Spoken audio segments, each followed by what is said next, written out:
It's 1 minute. Oh, there it goes. It just turned.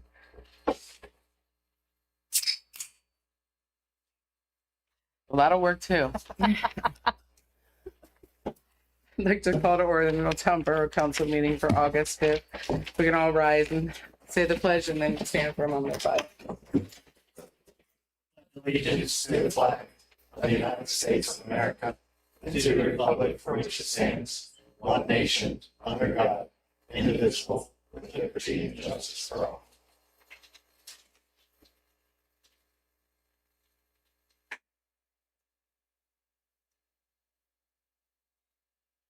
Thank you.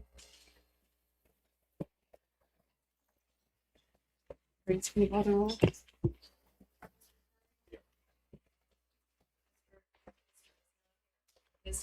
Here.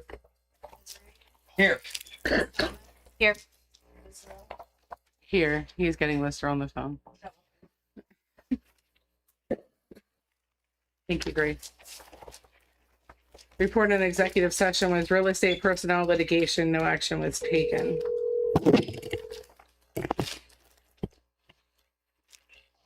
Hey, Pat. Hey, Pat, Ken, I got you on speaker in council chambers, and we got the meeting started. Gotcha. Now's the time for public comment on agenda items.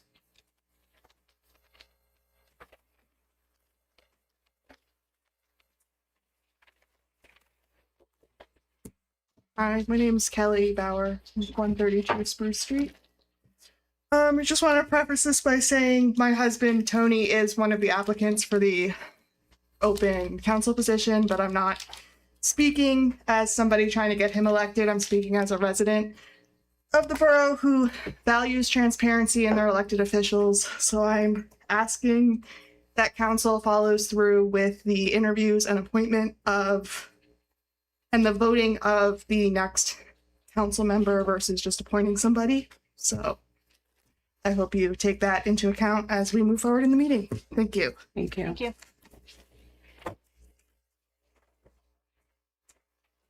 Anybody else? Seeing none. Number one. This is the point where we'll do the interviews. I'm going to request that we sequester all the applicants. One of them is at the podium. And in conjunction with the sequester, I'm going to request that somebody monitor the group to ensure that they don't have their cell phones out, as this meeting is being live streamed, be accessed via Facebook or YouTube. Okay, so I think if it's okay with council, we'll have to take these in order that's in your packet. And the first one will be Kiera Brown. Is Kiera Brown here? No? Next name on the list is Christian McNeese. Kristen McNiss or McNeese.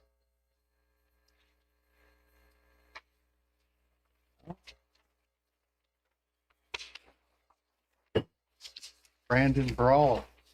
Okay. The rest of the candidates are here. If you'll follow Rob here, they'll take you to our sequestering room where we'll hang out and we'll come and get you when Mr. Brawler is done with his interview.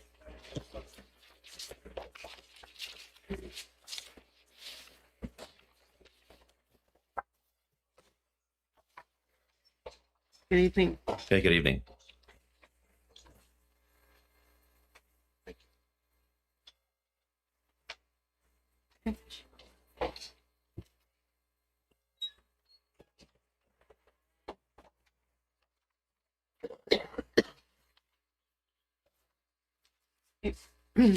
We can start going around the table and asking you some questions, but I'd really like to hear why you're doing this first. Good evening, guys. Brandon Brockler, 815 Hoffer Street. This is my second or third time interviewing. I've also run a couple times for council, and I've been a borough resident for about 10 years now. I like being involved and trying to get to know the community a little bit more. And I think there's there's been open seats before, and I think right now having somebody who can try to educate themselves on the I don't really have any preconceived notions. I don't really know what I'm walking into. I'm on the planning commission, so I've gotten to see some of the behind the scenes. I've worked in government for the last 12 years for the city of Harrisburg, so I understand a little bit of what goes into that, building a budget, that kind of thing. I'm on a labor executive board, so I understand contract bargaining. And I've just been trying to educate myself on all sorts of things. Last meeting was actually great just because there were so many acronyms that I had to go Google later. So I actually walked in today feeling a lot better about co-stars and MS4 and sinking funds. But my girlfriend and I, we've lived on Hoffer Street. It's our first house we bought 12 years ago. We like the borough. We love walking our dogs to the borough. We like the way it's been growing as far as the surrounding area, the new Amtrak station, the new schools. I mean, obviously our property value is going up has been great too, but we plan on living in the borough and I plan on retiring in the borough. So I'd like to maybe get behind the scenes and be able to contribute a little bit more. I didn't grow up in this area.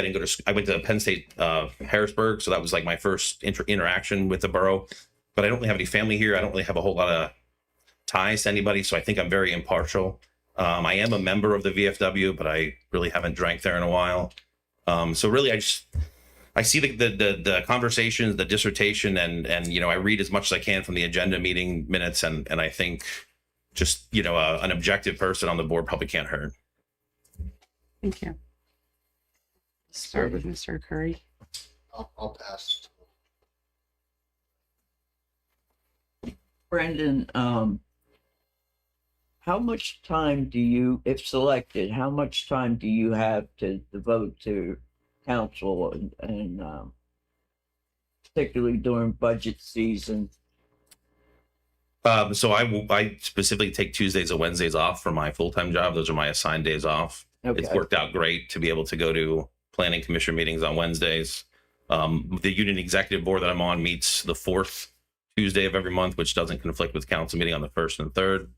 And I'm very flexible. I run a patrol shift at my real job, and then taking time off is very easy.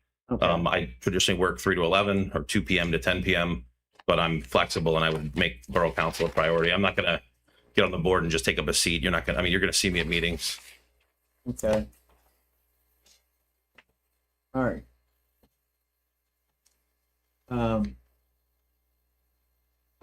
What do you see as the biggest issue the borough's facing? I think there's two things, and I think they're both financial. I think we have to spend our money responsibly. I'd like to see the stabilization of the tax rates, the water rates, and the electric rates. I know those kind of go up every year, and I'm not an economist by any stretch of the imagination, but I think stabilizing those or keeping those consistent or small increment increases can help fill the vacant storefronts and the empty homes. Luckily, it does seem like every time a home goes on the market, it sells pretty quick, which has been nice in this area. But I want to see the town be, as big as it can be, the downtown better. I know parking is an issue, but I mean, just give it that small town feel that most of us live here for. But I hate seeing the same restaurant turn over 4 times, that kind of thing. So supporting local businesses and making this a place that people want to live. Okay, how do you feel about borrowing money for capital improvement, such as road improvements and electric plant? So I like that the last few budgets that were publicly posted are balanced. I think that is a responsibility of Borough Council to use the taxpayer money the way it needs to be spent. I'd educate myself on the issue and see what we're borrowing and if there are other ways to fund it. I know the council's done a nice job with grant funding. But unfortunately, I've seen what's happened in the city of Harrisburg, where you go 50 years with no capital improvements, and then all of a sudden the water infrastructure falls apart and the roads fall apart. So there are times that if the only way to fund an item is to borrow, I would obviously take the input of the other council members, the borough manager, and we'd come up with a plan. And I'd vote what I would feel would be the best interest of myself and the other residents. But there may come a time that you might have to borrow to meet things. But I would like to think that with pre-planning and these things are coming, you can start budgeting, maybe setting up another sinking fund for whatever that capital improvement is.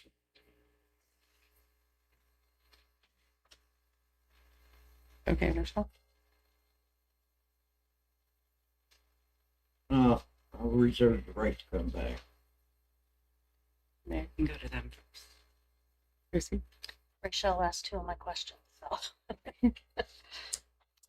Rochelle asked my question. Jim? Brandon, thank you for being here. Thanks, sir. A lot of my questions are yes or no's or offer a short answer, so I'll try to rifle through them because I know we have other people. Okay. Did you apply for the vacancy earlier this year? No, Why not? I don't think that one was as well advertised. And I'll be honest, with work, I just got promoted. So I had other things going on. I did just come off of being on call. For those of you guys that have ever driven past my house, there used to be a police car parked out front. I'm no longer on call, which has freed up some more of my time. You plan to run for election next year, regardless of whether or not you get the seat? I don't. And the reason I say that is I want to see what this next year and a half is like. If it's a successful year and a half and I feel like I'm contributing, and if I get the seat and I'm contributing, I would absolutely run to stay involved. But if I don't get the position, I would consider that in a year and a half. How long have you been following Borough Council? On and off since 2022, I think is when I started coming to meetings. And how many Borough Council meetings have you participated in this year? This is my second. Can you describe Borough Council's 2026 performance in one word? Contested. Familiar with the Borough Council Code of Conduct? Not intimately. I've heard it discussed, but I've never seen it in writing. Have you watched the meeting relative to? I was at last meeting and I know it was discussed, but I have not. Familiar with the recent decision to purchase the new pumper rescue truck for the fire department? Yes. And if you are selected, or if you been on Borough Council when that decision came up, would you have supported an independent third-party assessment to address the current truck, the spec truck, and any other options such as buying a new or used truck? Yes. If you're appointed to this Borough Council seat, would you still support that process despite the fact that they voted to purchase the truck? Yes, but I would obviously need to understand if that is a decision that could be unmade. The reason I say that is my experience with purchasing has involved municipal government and requiring three I don't want to say grants, but three bids, if you will, quotes. So I've never seen a fire truck purchase before. Are you familiar with the topic of the Oak Hills basketball? Is that the one that's being replaced because of the substation? It's the one that was taken away. Taken away. I'm aware it was taken away. I'm not aware of what the. Not hearing? Okay, I'll speak more directly into it. Had you been on Borough Council, would you have supported proceeding with the installation of the basketball court in Oak Hills? Yes, I think that's what the community wants. I like having the court. I live by Hoffer Park or Fry Manor Park, and we like having a basketball court there. If you're appointed to Borough Council, would you still support that project? Yes. Are you familiar with, well, you are, you mentioned the electric rate issues facing the borough. Yes. Are you familiar with the Electric Trust Fund? I'm not. What major capital project do you believe Middletown is desperately in need of? I couldn't tell you. Is there a major project that you think you as a resident would want to see? Not major. I will tell you from a ordinance standpoint or a resolution standpoint, that there's some parking issues that don't make driving around the city great, the borough great, but I think could be addressed with unattended jet skis and boats and trailers. Thank you. Thanks, sir. I'm sorry. Do you have any questions? Yeah, I do. Thank you. No problem. Can you hear me okay? Yes, sir. So, Brandon, over this next year and a half, if you were to fill the seat, what are you hoping to achieve for the residents of this town? I don't know if the budget is already set for this year. I'd like to see another balanced budget come out of the borough council. I'd like to see the money spent wisely and transparently, so that the council, with the people that don't come to the meetings, can readily access the information and understand why these decisions were made. Why are you the right choice for this position? I think I have like not deep knowledge, but a broad level of knowledge in government budgeting. I recently finished my master's in executive leadership. I've sought to read the borough code, the meeting minutes, and just understand kind of everything that goes into running a borough.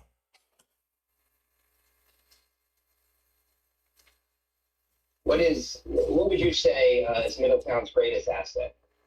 Oh, it's definitely the people. Having gone to Penn State Harrisburg here, anytime that we came into town, even as a student, I'm dating myself, but some 20 some years ago, like the businesses were open to you. You never felt like you were a tag along or not wanted just because you weren't a resident. I think the way that the school district's improving and the business opportunities are making it better so that the people can have a little bit more ways to enjoy the area that they live in.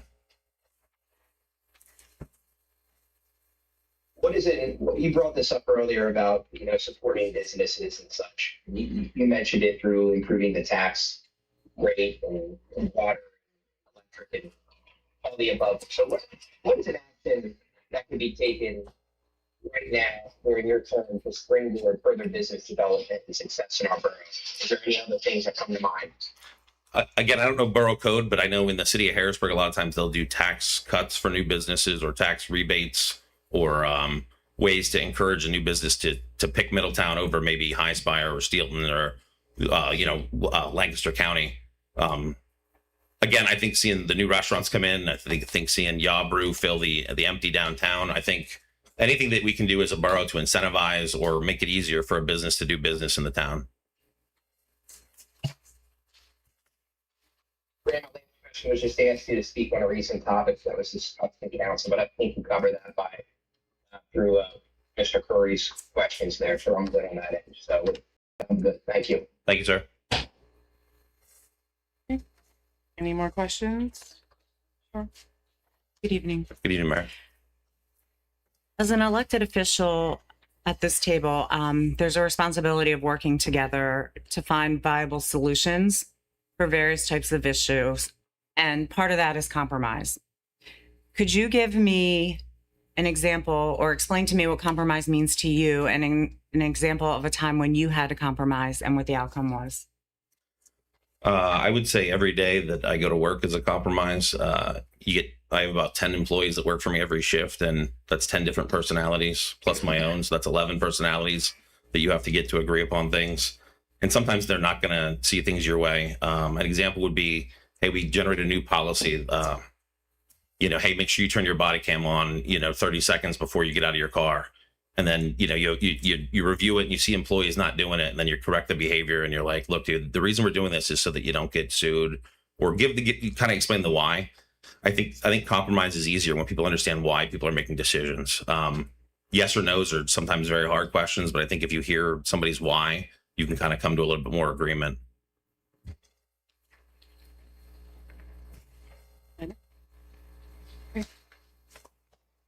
Thank you. Thank you.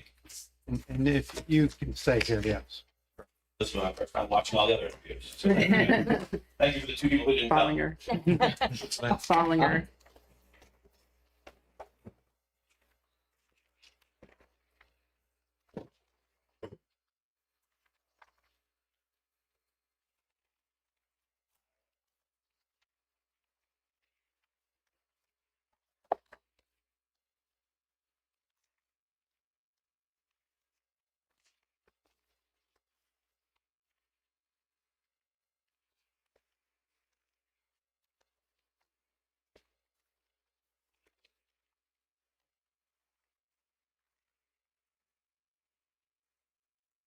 Hello, ladies and gentlemen. Good evening. Good evening. We're going to start with you explaining and telling us why you wanted to do this, and then we'll go around the table with some questions.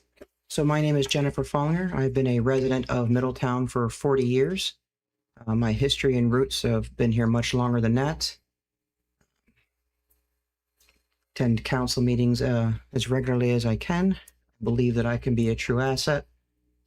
I worked everywhere from Comcast dealing with customers who are aggravated and solving complex issues, to working at a courthouse with criminals, dealing with people every day who have simple problems and being able to solve them in a calm, fashionable, adult type manner. I'm very reasonable. I'm facts based. There's no what ifs. It's this can happen, this can happen. And I believe that I'm looking for the right word here. I'm not swayed. I vote for my conscience. I vote for what I believe will be right for the constituents of Middletown. And I think those are the people that we consider the most. They put us in these positions, and therefore they should be our first considerations. I just like to, I would appreciate a chance to have this interview and to hopefully get the position or submit my, for next year, for 2027. Thank you. Jim, do you want to go? Go ahead, Rochelle. I'm gonna reserve mine for later, please.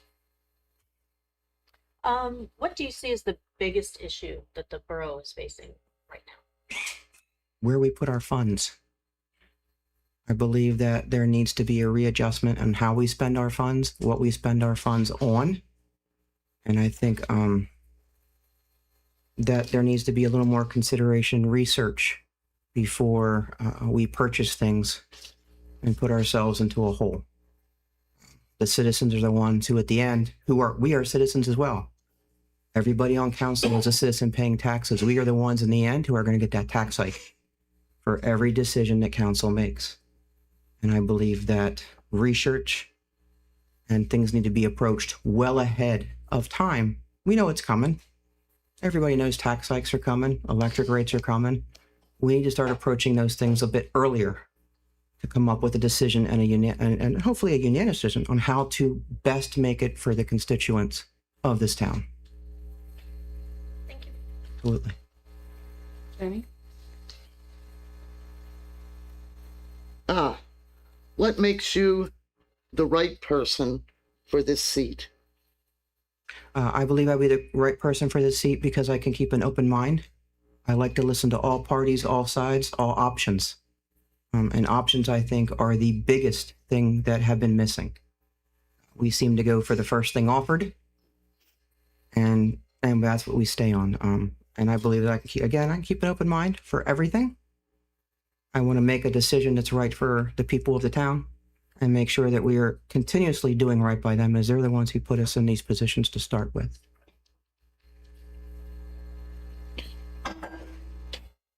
Pat? Yes, okay. Oh, First question. First of all, thank you for coming for the interview. Thank you for submitting that information. It means a lot that you took the time to do it. So the seat is about a year and a half. What are you hoping to achieve for the residents over this next year and a half? thank you, Mr. Lister. I'm hoping in the next year and a half, we can relook at the electric situation and try to find some type of accommodation that will work for the residents. I do know that within the next 3 to 4 years, we are looking at purchasing or getting an additional fire apparatus, and hopefully we can start taking care of that sooner than later and working out a plan for that. And continue forward to do the very best we can for the residents without increasing too much or putting too much undue need on the residents we have in this town. Thank you. What do you feel is Middletown's greatest asset? It's people. If you didn't have Middletown and the pride that we have in this town, you wouldn't have this town. One of the issues that was, was passionate for me, and it was brought up time and time again in conversations, is local businesses. What's an action that could be taken to springboard further business development and success in our borough? I believe we do need some more business. I do see them coming and going, or they come and they don't stay very long because people like to think that the original downtown, which is actually uptown, our downtown businesses are downtown. I think we could use some signage or some things that bring business into the downtown area, some additional recreational activities. A National Night Out did fabulous. I've never seen such an amazing turnout at National Night Out. And I'm super proud of those of y'all who participated and put that together. I think that drew a good amount of people and got a little bit, the ice cream shop did great. But who doesn't like ice cream? But I definitely think we could use some more signage, some more some more things, a car hop maybe again downtown like we've had before. We need to be able to draw people to this downtown area because without those people coming, we're not going to keep a business.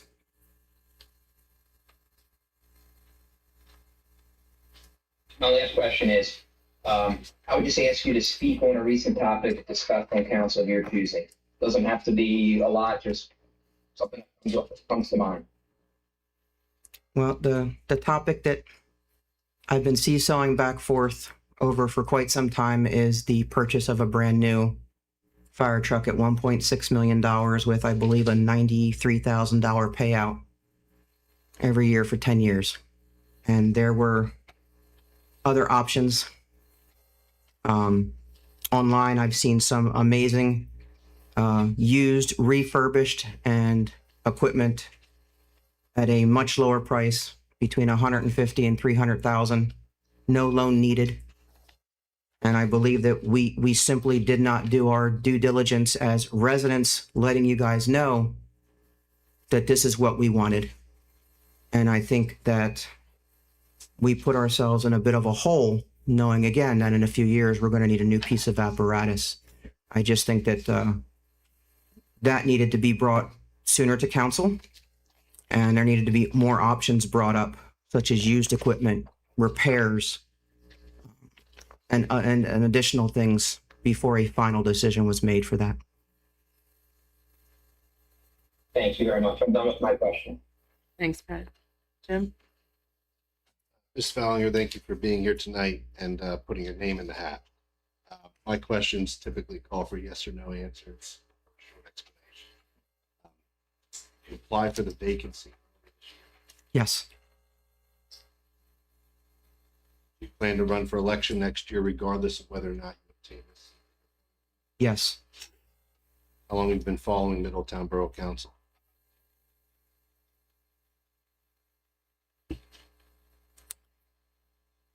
Since Mayor Reed's third to last term. Not on a frequent basis. How many borough council meetings have you attended since January of 2026?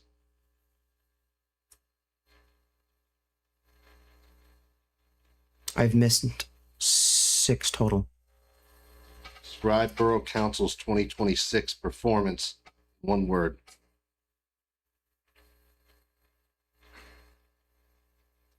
A hot mess. Are you familiar with Borough Council's code of conduct? Yes, Support it, or would you repeal it?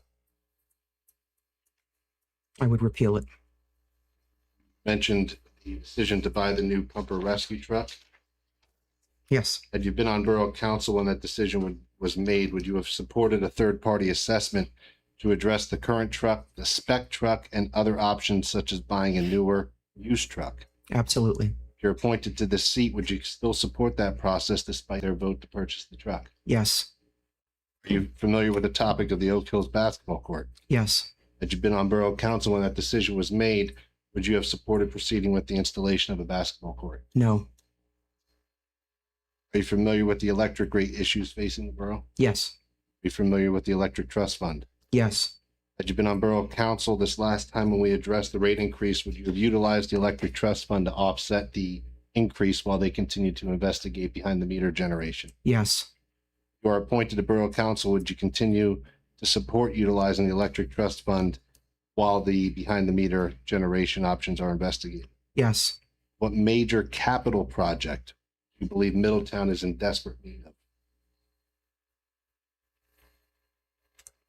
Readjusting its financing and spending. Thank you. Rochelle?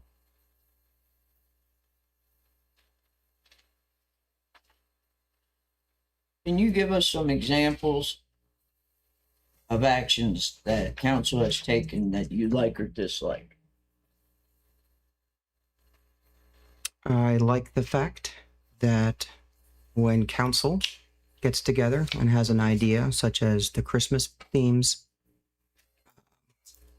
the National Nights Out, anything that brings the community together, the assisting our residents with helping getting electric when they're not able to. I also appreciate when council comes out when we have major storms and they check on our members who have been affected by those major storms, showing that there really is a care from our members with our citizens, that you guys do care that they've been affected. Even if your own homes have been affected, I've still seen some of you, just not all in my area, so I do apologize, but I've seen some of you and have heard that you guys do go to those houses who have been hit by trees, have been damaged by high winds. Even when your own homes have been damaged, you are still concerned about the citizens over yourselves. Have you ever considered being on any other committees or authorities within the borough? Because of my current position with the Borough of Elections, I am the judge of elections for District 1-1. I am limited to what I can and cannot do within the borough without giving up that judge seat. Should I be elected this evening, I have thought long and hard, and I would be willing at that point to give up the seat, but we restructured this year, and I put a good, faithful team together that I believe if I'm not there as judge of elections, they could do a perfectly fine job in helping our citizens vote. Are you, if you're selected, do you have the time to devote to council, particularly during budget season? Absolutely. I am privileged enough to work from home, and I am free. And if I need to make time, I have zero issues in using my paid time off. If the borough so says needs me, I will absolutely be here for our residents. No, I mean in the evening. Yes, absolutely. Okay. Mayor? Hi. Hi. Jen, in this position, as you know, elected officials bear the responsibility of working together to find solutions for issues, obviously. And compromise is part of that component to move things forward. So can you explain to me what compromise means to you, your definition, and provide an example of a time that you had to compromise and what the outcome was? Compromise to me is taking a little bit of everybody's input and making it into one fully functional, utilized ability to get things done. When I worked at the clerk of courts, I was put in a position of filing criminal documents. For anybody who has ever worked in a court or knows criminal documents, you know that those are private and they cannot be left out. One of the young ladies that worked with me left somebody's criminal docket sitting on the front desk. I immediately removed them, gave them to a supervisor, and instead of making an entire scene on how I'm right and she's wrong, I simply pulled her to the side and said, hey, these are extremely important documents. They have to be safeguarded. We can't leave these laying around. And she was absolutely pleasant with me at the fact that I did not make that into an entire scene for her. And we compromised. I took over the criminal dockets and she took over the summary appeals.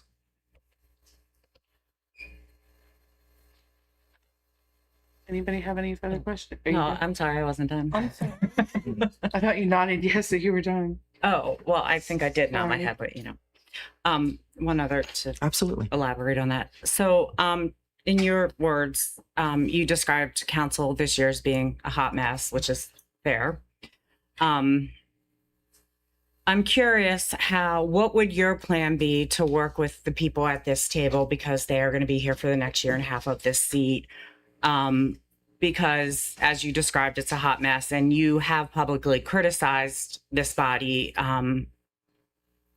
numerous times. And how would you bridge the gap and work with the people at this table?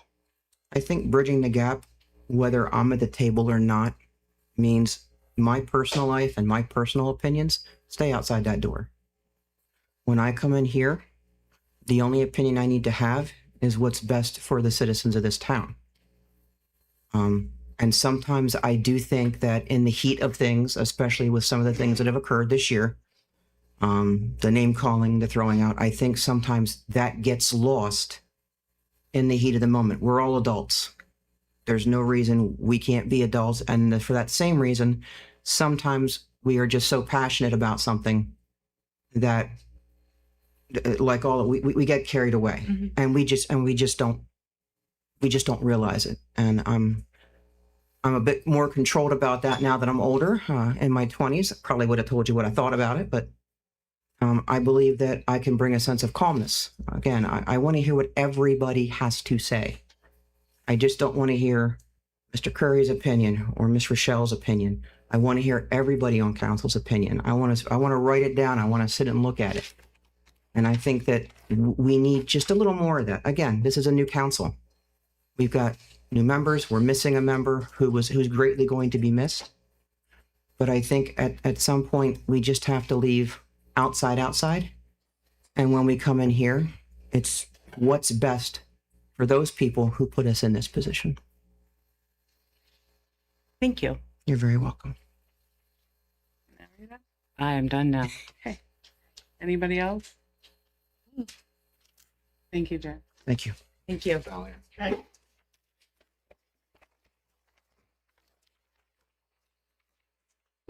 Yeah, I was gonna say I don't know. What was the name? Dewanick. Or roll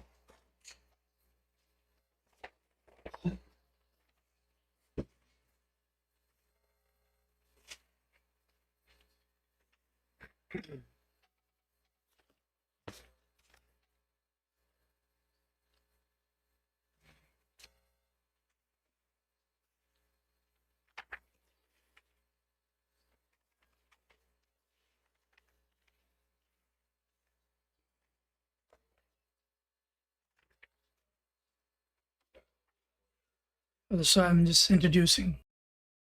Good evening. Good evening, everyone. So what we're gonna do is we're gonna have you do a brief summary as to why you chose to put your application in, and then we're gonna go around the table and ask you some questions. Okay? Yep. Go ahead. So my name is Devani Koirala. I've been here in Middletown resident for 6 years, and I'm a new citizen. And I think this council membership will be a key to my local civil engagement. So I want to participate and learn. And I also go to Penn State Harrisburg, so I'm a college student, and I've been through my leadership activities over there, and I've done about 12 more than 12 events organized and engaged with the events, and so I just want to participate as a council member at my town. Yep. Thank you. Thank you. Okay, just how long were you a resident of Middletown? 6 years. 6 years. Michelle? Okay. What do you hope to accomplish as a borough council member? I hope to learn more about the locality and how the membership, as a council member, I could be more helpful and resourceful. Okay. What do you believe is the proper role of borough council member? I think understanding the agendas of the borough and listening and understanding the foundation of this town, and just giving my point of view on that. Do you have, if selected, do you have the time to devote to the council, and particularly during the budget season? What is the budget season? Well, we have a time of year where we meet more than just twice a month. We meet like 3 times a week sometimes, and we develop a budget for the following fiscal year. And sometimes, takes up quite a bit of time. And we might be here, about 2 or 3 hours in the evening. So do you have that amount of time to spend? Yes, I think I'll be able to manage 1 or 2 hours. No, it's sometimes 3 hours, and council meetings tend to go, we meet twice a month, first and third Tuesday of the month, and sometimes council meetings run 3 hours, and then we have executive session, which might run an hour and a half after this meeting. Yeah, I think as I understand the position and its importance, I will try to dedicate as much time as possible. Okay. And have you considered being on other committees or authorities other than council? No. Okay.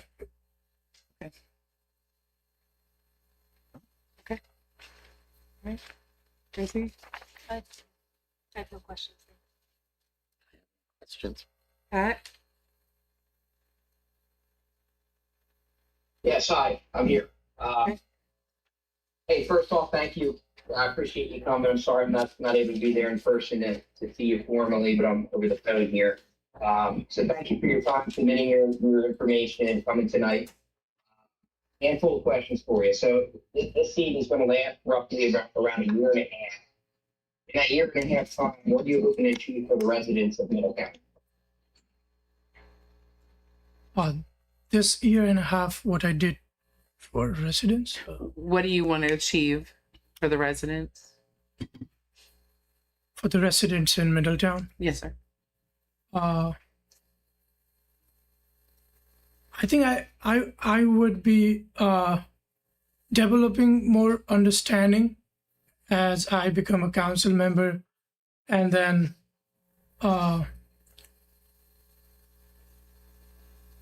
with whatever resource I have at my hand, I'll try to help and be resourceful as much as I can. Thank you. What are a few key issues needing addressed in the borough that come to mind for you?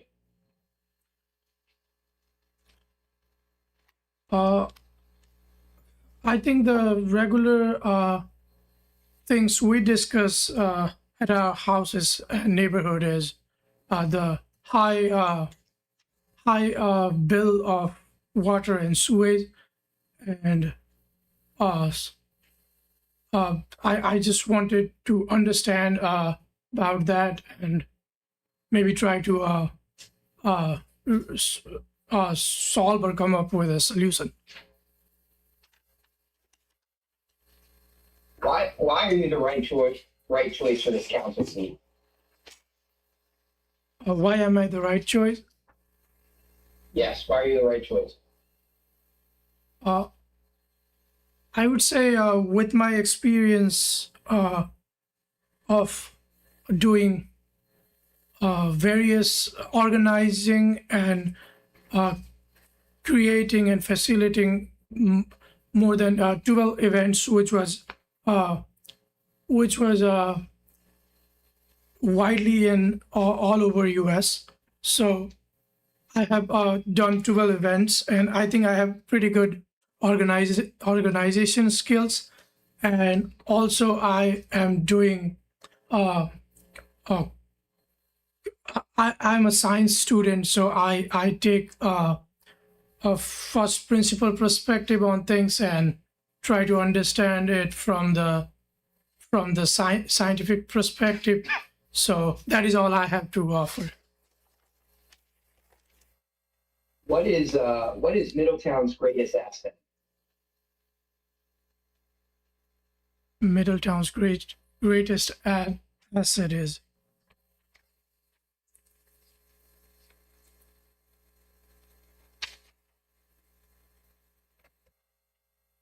I think the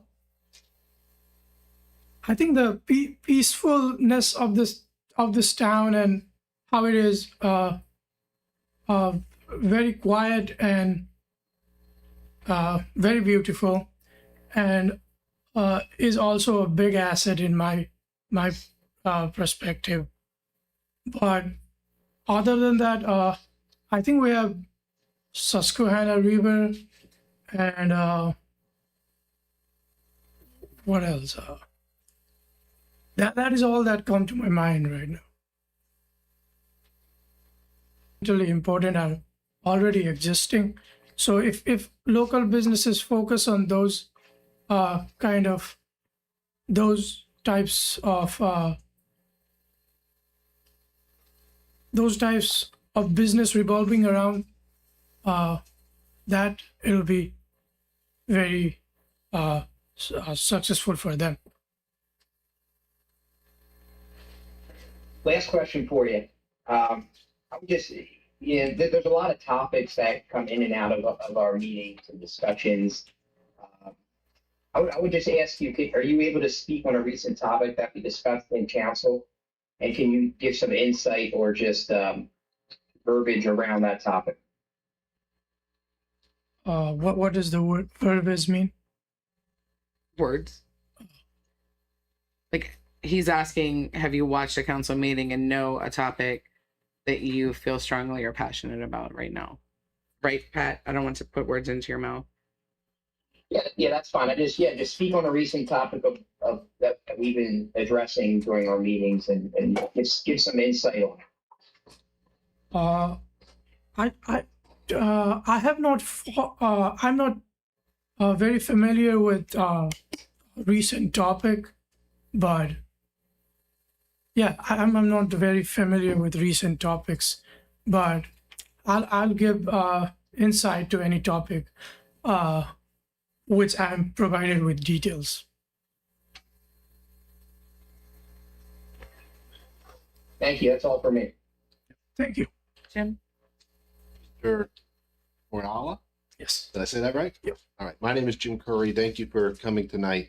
First, I want to say it's admirable that a young man from the college would put forth the effort to throw his name in the hat to serve his community. So I want to thank you for that. Yeah. If you don't know the answer to my questions, just say that.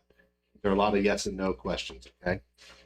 Did you apply for the vacancy earlier this year? There was another one. Did you apply for that or no? No. Do you plan to run for election for this seat after it's expired in 2 years? Do you plan to run for election to maintain it if you are appointed to it? Yeah, I would like that. How long have you been following along with Borough Council at all, watching the live stream videos or anything of that nature? Not much. I know it exists, but I haven't watched it. How many meetings have you attended this year? Is this your first? This is my first. Are you familiar with any of these topics?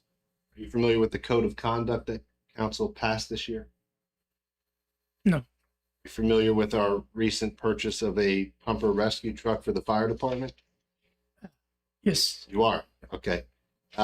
If you were here on Borough Council at the time that decision was made, would you have supported a third-party assessment to address the current truck, spec truck that we were looking to purchase, and other options such as maybe buying a newer used truck? Is that an approach that you would have considered? So third party is assessing the truck? Right. I think I think if they provided all the details, I don't see why not. And if you were appointed to this position, is that something that you would still consider while sitting on the board? If I was in the, yes. Do you know anything about the basketball court decision that took place earlier this year? No. Do you know anything about the electric trust fund No. As a resident, but also a student who calls Middletown home, what's something that you'd really like to see done? A major project in town? Your opinion? Major project? Something that you've been driving around town, you say, I really wish they'd address this. Or an idea, something that you've never had. You have a project in mind that piques your interest. I think motivating a more younger generation into like farming, or more of those kind of closer to land would be something that I would like to the Middletown to do. Again, I thank you for taking time to come here tonight. Yep. Admired. Thank you. Thank you. When you say, are you saying like gardening, or is that what you're saying? Yeah, gardening. I've been very fascinated with the idea of having a self-sufficient homes and those kind of ideas. Okay. Yep. Okay, anybody else? Thank I have you. a question. I'm sorry. I have a question, Sorry. sir. Hi, Yep. good evening. Hello. Thank you for coming. As an elected official, we bear responsibility of everyone at the table working together. Can you tell me what your definition of compromise is, and a time that you had to compromise with someone or in a situation, and what the outcome was?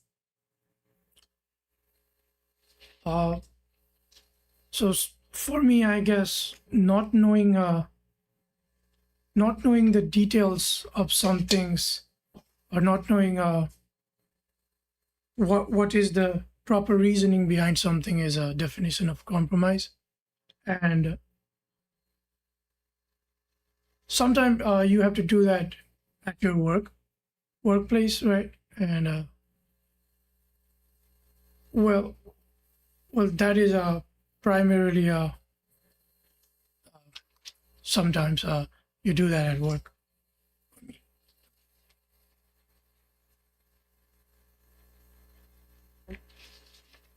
Thank you. Thank you, everyone. Thank you. Thank you. Ian. Ian.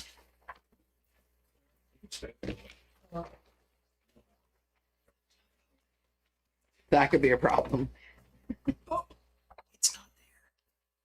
Sure, it's not in the room. Got a second one somewhere.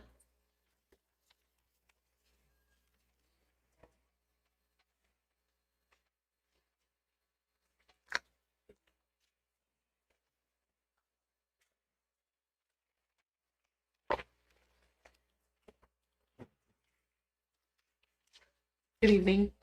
Good evening. What we're going to do is we're going to have you briefly explain why you put in your application, and then we're going to go around the table. Yes, thank you for this opportunity. I put in my application to serve Middletown. I previously served Middletown for a decade.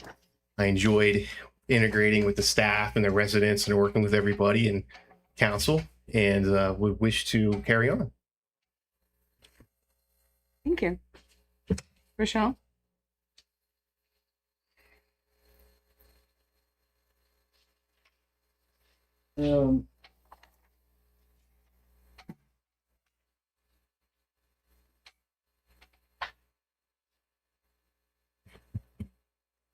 How important is it to you that council get along and work together? Well, speaking from experience, it's extremely important that council and the mayor can not always agree, but it can agree to disagree, but can do it in an orderly fashion and work together. Okay.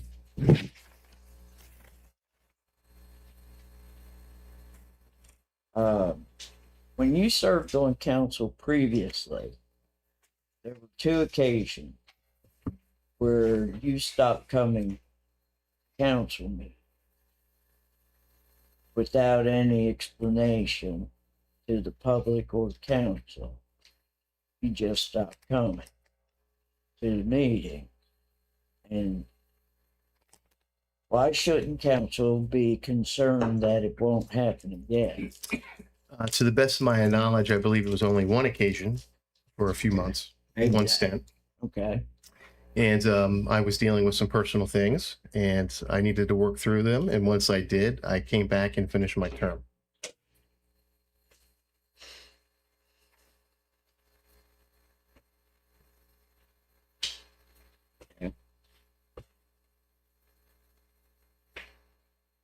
Can you give us an example of actions council has taken that you like or dislike?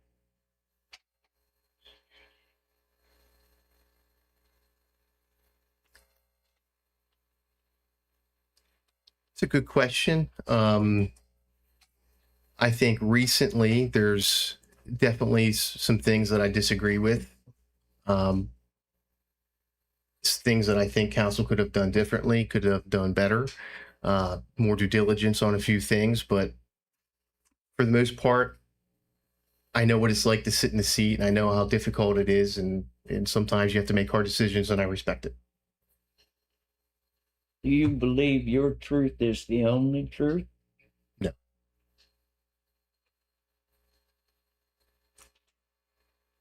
How important is it to you that council get along and work together? As I previously You said, I already think answered it's, Did I say that? You did. Oh, I'm sorry. I'm more than happy to answer it again, but I think it's important. Okay. Sorry about that, Ian. What do you believe is the proper role of borough council?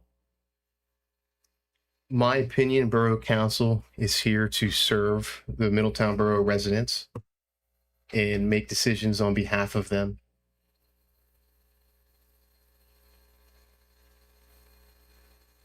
And what makes you the right person for this position?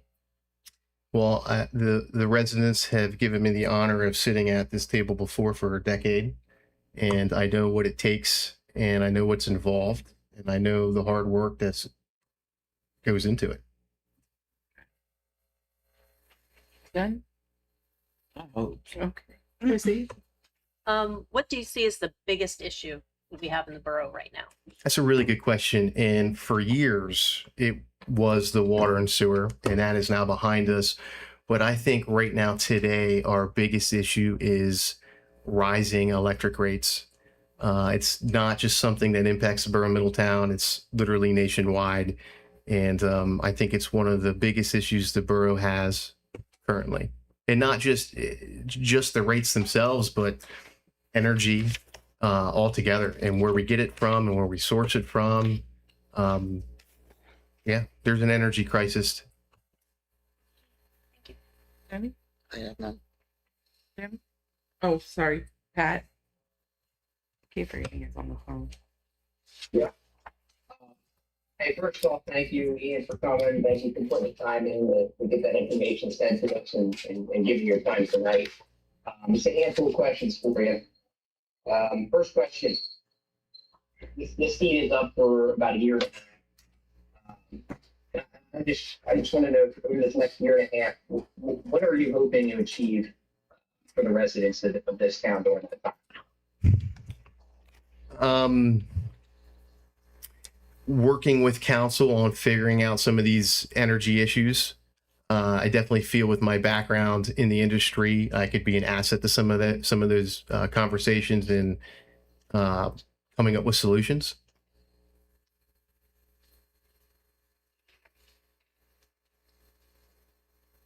What is Middletown's greatest asset?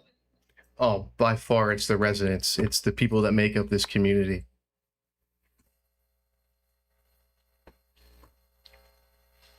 Now, a topic that is really important to me, and I know for other members of council and the town, is local businesses.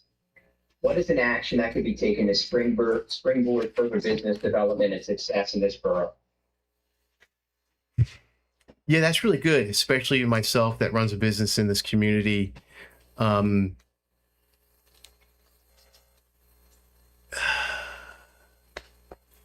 one of the things, and I'm going to tie this into the energy needs, and I brought this up on council before. One of the things that we could do to help businesses is implement energy programs where we offer rebates for lighting, HVAC upgrades, lighting upgrades, maybe even discount on electric rates, because our commercial customers do pay more. And I have a commercial building, and I can't figure out why I pay more, like what the difference is. So there's some things with some energy that we could do that would help be more of an incentive for businesses to want to come to the borough or even stay in the borough.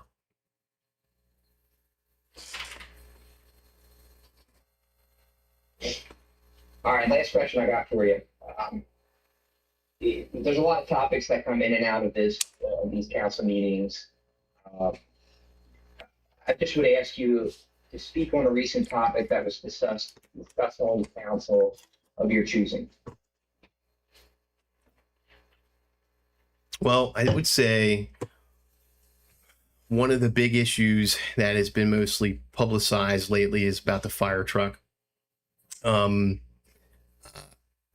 I guess my 5-second opinion on that topic would be I think there's no question that the department does have some very serious needs, and this council needs to work together to figure out real solutions for those needs, and we need to work together with them.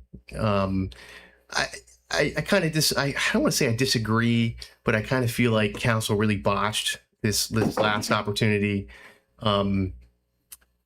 with not doing the proper due diligence. I think the due diligence would have really led to showing that the department has some issues and they need equipment. And I think it would have laid out some really good steps on and options, given borough multiple options on solving those problems. So that's probably the most hot topic item most recently. Thank you. That's all for me. Good evening, Mr. Ettinger. Thanks for coming. Thank you for putting your name in the hat, and thank you for your years of service. A lot of these questions are yes or no, only require a little bit of explanation. How long have you lived in the borough? Roughly 2010. And did you apply for the vacancy earlier this year? No, I did not. Is there a reason you weren't interested at that time? I kind of felt like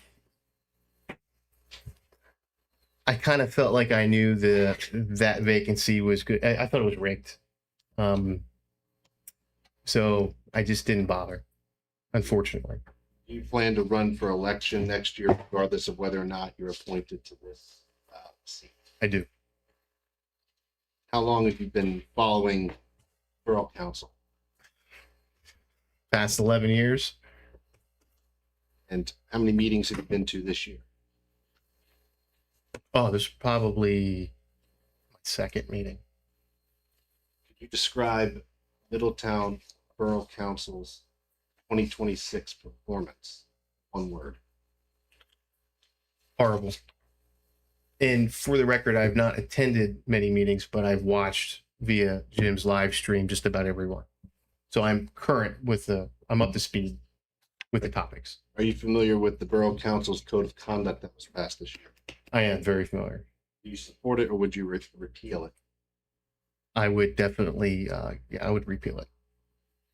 Noted that you were familiar with the recent decision on the new pumper rescue truck. That's correct. And if I understood you correctly, if you would have been sitting on Borough Council at the time that decision came up, would you have supported an independent third-party assessment to address the current truck, spec truck, and other options such as buying a new and used truck? Absolutely, all due diligence. If you are appointed to Borough Council, would you still support that process despite the fact that they've already voted to purchase the truck? Absolutely. Are you familiar with the topic of the Oak Hills basketball court? Very familiar. Had you been on Borough Council this year, would you have supported proceeding with the installation of a basketball court in Oak Hills? my record will reflect when I sat on council, I was in favor of it. And I think it was Councilor Lister's idea, or might have been mine. I can't remember, about a smaller court. I don't think that park warrants a full-size court, but I think maybe a half court or a smaller court for a younger age group would be warranted for that playground. If you are appointed to this seat on Borough Council, would you still support that project? I would, and along with other parks, I think some of our other parks could use some stuff. You also noted that you're familiar with the electric rate issues facing the borough. Are you familiar with the electric trust fund? I am. Had you been on Borough Council this year when they chose not to utilize the electric trust fund to offset the ever increasing rates, would you have voted to use the electric trust fund while we investigate behind the meter generation options? Absolutely. You're appointed to this seat, would you still support utilizing the electric trust fund while those measures are still being investigated? Yes. This one is just personal to you as a resident, as someone who's lived here, as someone who's served here. What is a major capital project you wish you could wave a magic wand to get? Oh, without a doubt, the square in Middletown.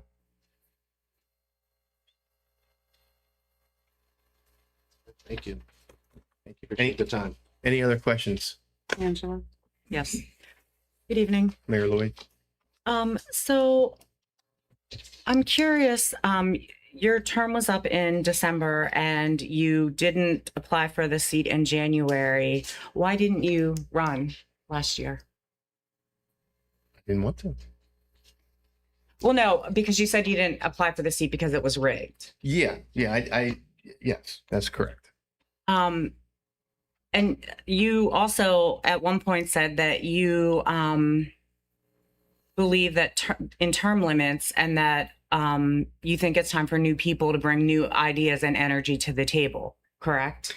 Yeah, those were my words, and I supported that. And the energy at this table is, it's not very good. So on that note, and what word did you describe council this year? I forgot. I'm sorry. I didn't write it down. Horrible. So, and don't disagree at all. 100% with you. Yeah, it's nothing personal, because that's across the board with all council members. Oh, no. Hey, I'm not taking it personally. I'm not disagreeing with you. My question is, how do you plan to work with this body? Because again, as I stated, well, you weren't in the room, but everybody here is going to be here for the rest of this term, and bridge the gap with the people that, you have criticized some of them. How would you bridge that gap? And I've seen you work with people that you don't necessarily like or get along with, but this is a whole different situation. So how would you work with that? I've served with everybody at this table, with the exception of Councilor Christie. We all have a history. Believe it or not, last time I stood at this podium with my letter of intent to serve, Councilor Knoll actually nominated me. Remember that? I do. We all go way back. I'm not one to hold grudges. And I sat at the head of that table for years, and I worked with everybody all the time. I'm not going to lie, towards the end, I was burnt out. Burnout. It's a lot. But yes, I can work with everybody here. I would be happy to work with everybody here, and we have to put our differences aside and do what's right for the residents. We can always agree to disagree. I've agreed to disagree with everybody at this table, including the mayor, including Councilor Lister, yourself. My next question is, as you know, part of working together is compromise. So tell me what compromise means to you, and a time that you had to compromise and what the outcome was. I could probably write a book on compromises at this table, finding the right one. Actually, I wasn't even going to say at this table, but since you brought it up, that would be great if you used an example at this table. Yeah. But you don't have to. I don't want to put you on the spot. Yeah, I'd love one. Well, okay. Prime example, the basketball court that we just brought up. you know, that's a perfect compromise. You know, some people don't want a cart, some people want a full court. The compromise was kind of meeting in the middle. At maybe that park doesn't warrant a full size court with older clientele that would play on it, and let them go down to Huffer Park. So maybe the compromise is a smaller facility that would target a smaller age group of kids. I know, like myself, I have a 7-year-old, a 4-year-old, and a 1-year-old. So if I want to take my kids to that park, maybe my 7-year-old doesn't want to just swing on the swing. Maybe he wants to shoot some hoops while my 4-year-old runs around on the little slides. So there's a compromise that is real world to this table. Councilor Reed. What's wrong with Fry? There's nothing wrong with Fry. I mean, Mac just put in a new park down at Fry. This is an interview. I'm just asking. I Well, know. Since you brought it up, I think Fry needs a pavilion. I thought we were putting one in. A pavilion? Well, I'm not aware of any pavilion scheduled to be installed at Fry Park, but I may be out of the loop on something. Does anybody else have any more questions? Oh, okay.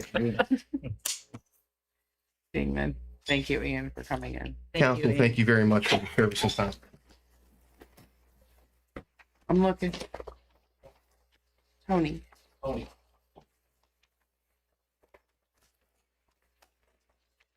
running out of paper.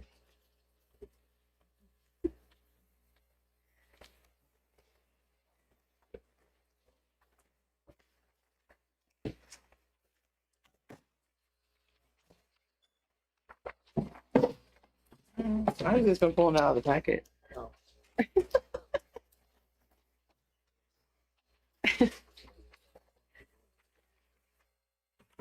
Hello. Good evening. What we're going to do is we're going to have you introduce yourself and give a brief summary as to why you chose to put your application in. Okay. And then we're going to go around the table and ask you some questions. Okay, so I'm Tony. I've lived in Middletown about 5 years. I have four cats and a dog. I'm a scientist by training. I enjoy anything science, anything new, anything like that. My job is I'm a problem solver, basically. People have problems. I like to solve them. Got really good at it, made a career out of that. I kind of see this council the same way. People come with problems. How can we fix them? How can we make things better for people? That's me. Thank you. Rochelle? I'll reserve mine for later, please. Chrissy? Can you give us an example of actions that council has taken that you either like or dislike? Like or dislike? Sure. I like when we can talk about things. Trying to think of an example. I'll go with dislike first because I feel like that's a little bit easier lately. So there are times I've been attending every meeting for the last 7 months, other than one of which I watched the live stream. There are times when people have opinions, and I don't know if opinions are heard from others. I think as a council, we could do a better job of listening to each other and figuring out a solution from all sides. We're going to have differences of opinions. That's okay. That's what makes the council great. It's not just one mind, it's several minds coming together. We need to hear each other's opinions. I don't know if that's always been happening lately. One thing I like we do great. There are very easy things to talk about. How do we make our or what do we do better for our residents? I feel like when those things come up, it is better for the council. The council comes together and does talk well about that. Okay. What do you hope to accomplish if you get to council? I just hope to bring a level mind when there are hot topic issues. Again, I'm a problem solver. When people come to me with a problem, no one's happy about having a problem. I've done very good in my career about making people feel understood. How can I resolve this? How can I make you feel heard? How can we get through this as fast as possible in the best way? That's what I'm going to help with this council for the residents and for everyone here. Perfect. Pat? I'm here. Tony, thank you for coming tonight. First, I'm gonna thank you for submitting your resume and letter of interest, the time you spent on that, and the time to come to this meeting tonight, and to undergo this process. It means a lot to us. We appreciate you coming out. Handful of questions I have for you. You're going to be sitting on this seat if you become, if you were picked for the next 1.5 years. For this next 1.5 years, what are you hoping to achieve for the residents of this town? Open communication. I very much look forward to just going around talking to people. You hear a lot of pros, cons, a lot more cons. Again, as a problem solver, you hear a lot of things that people just have gripes about. But when you actually ask them, a lot of times they don't actually know what they're upset about. But helping people understand, what can we do to help you, the residents? That's what I really want to bring. That's what I want to do. Just talk to the residents. I don't think this council can figure out every solution. I think the residents can help with that. We can help just facilitate those ideas.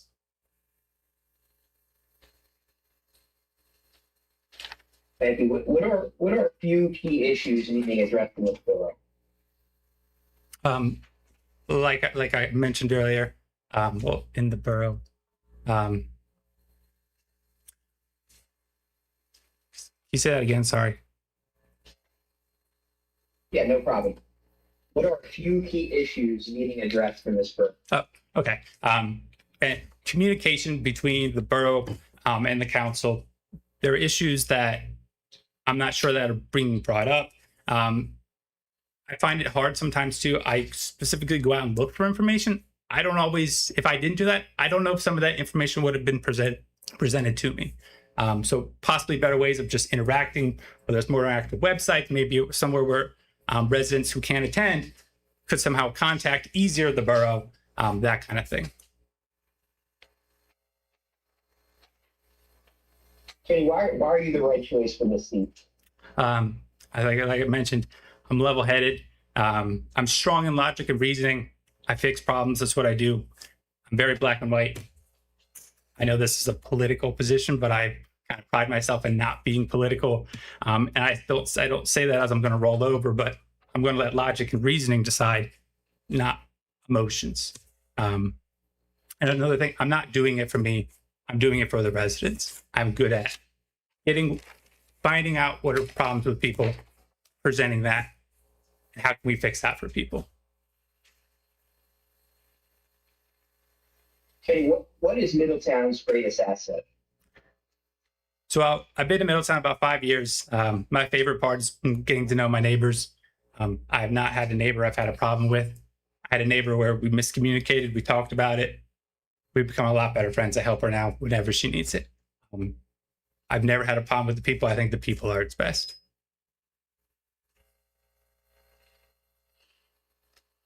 Well, one of the things that's really important to me and members of council and a lot of residents in this town is local business. What is an action that could be taken to springboard further business development and success in our borough? I thought about that a lot, and I've heard that come up on meetings. And to answer your question is, I don't know.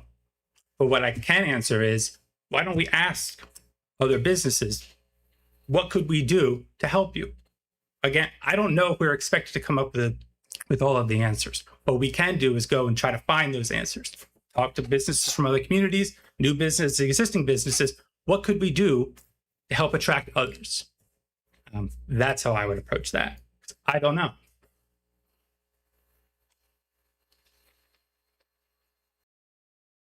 Question I have for you. I would just ask you to, there's a lot of topics that come in and out of our council meetings, especially over this past year.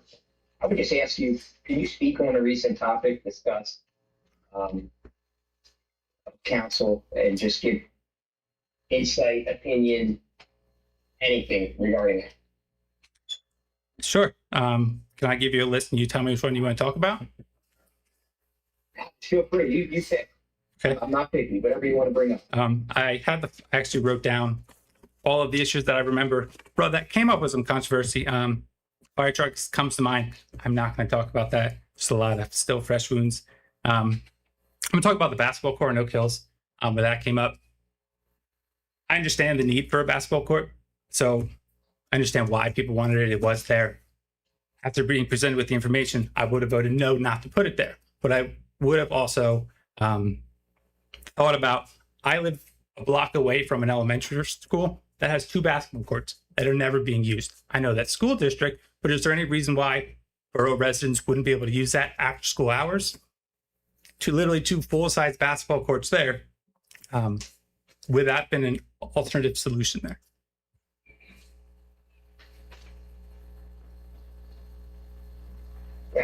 Thank you, Tony. Appreciate it. Thank you. Jim? Howard, thank you for being here tonight. Also, I do recognize you from the audience this entire year. So thank you for participating. Beg the public to do that for many years. So much appreciated. A lot of my questions are yes or no answers. The first one was how long you've lived here, but I thought I heard you say 5 years. Yes. Did you apply for the vacancy earlier this year? No. Is there a reason why you did not at that time? Yes. Can we answer? Yes, sir. please. My wife at the time applied.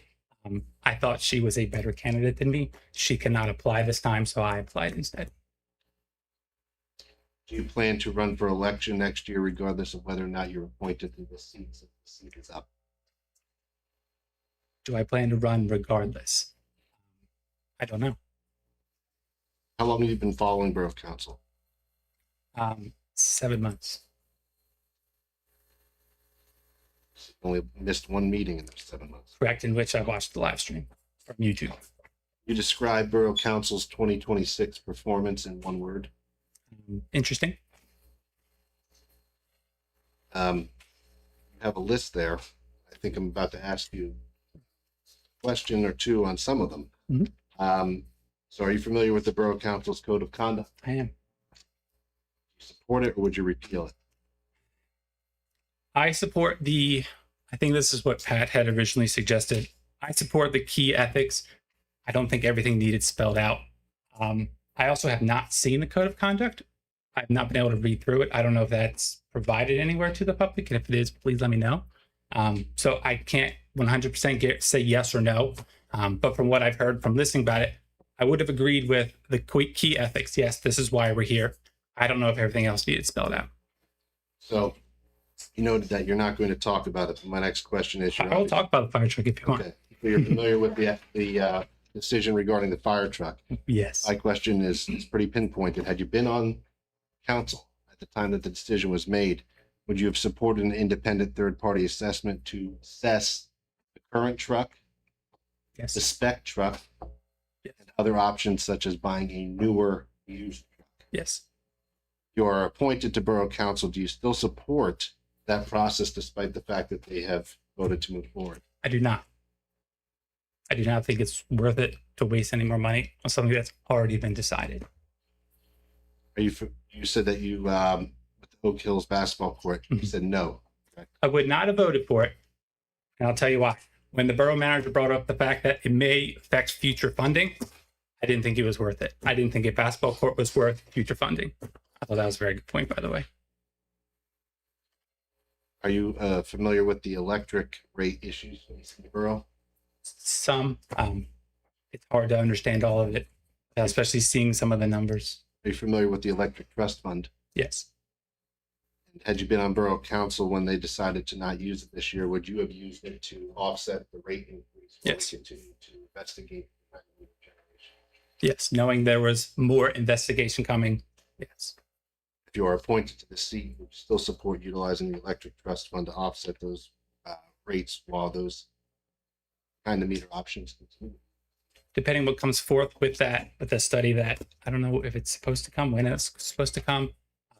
It's going to be depending on where we're at with that study, what we're moving forward with at that time.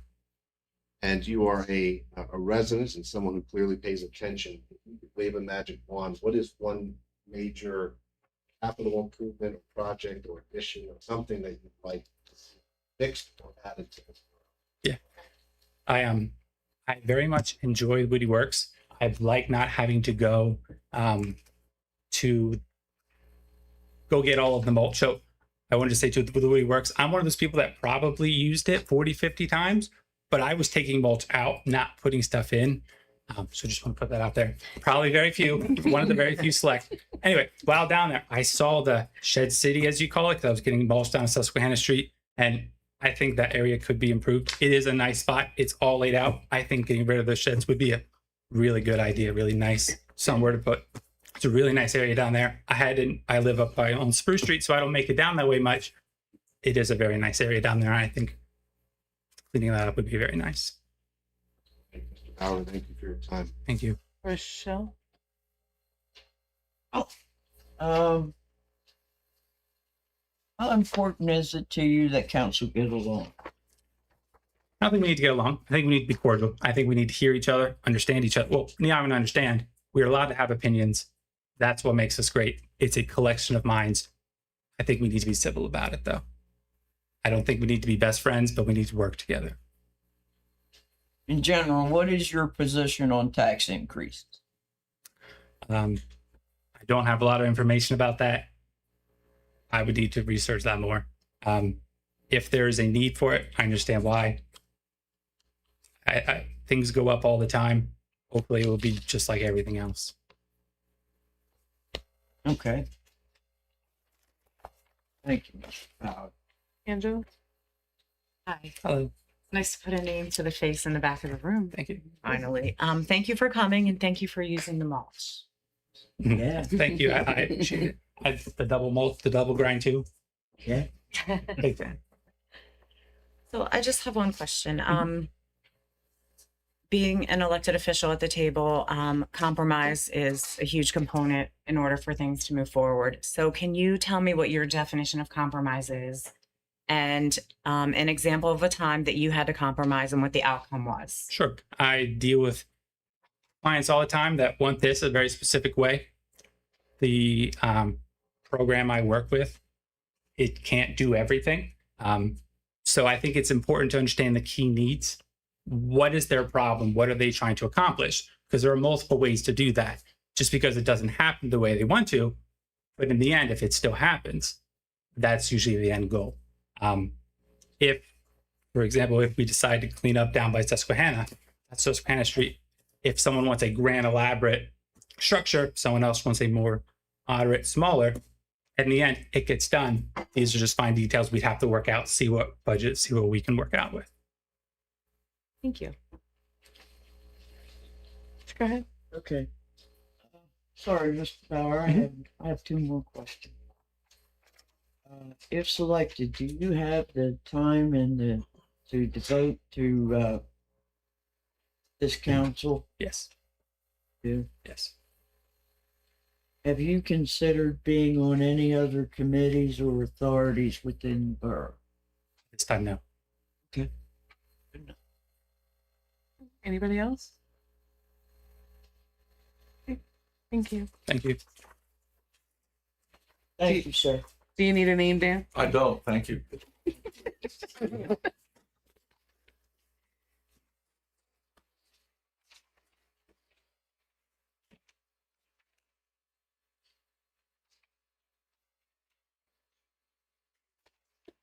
Man, this took longer than I thought.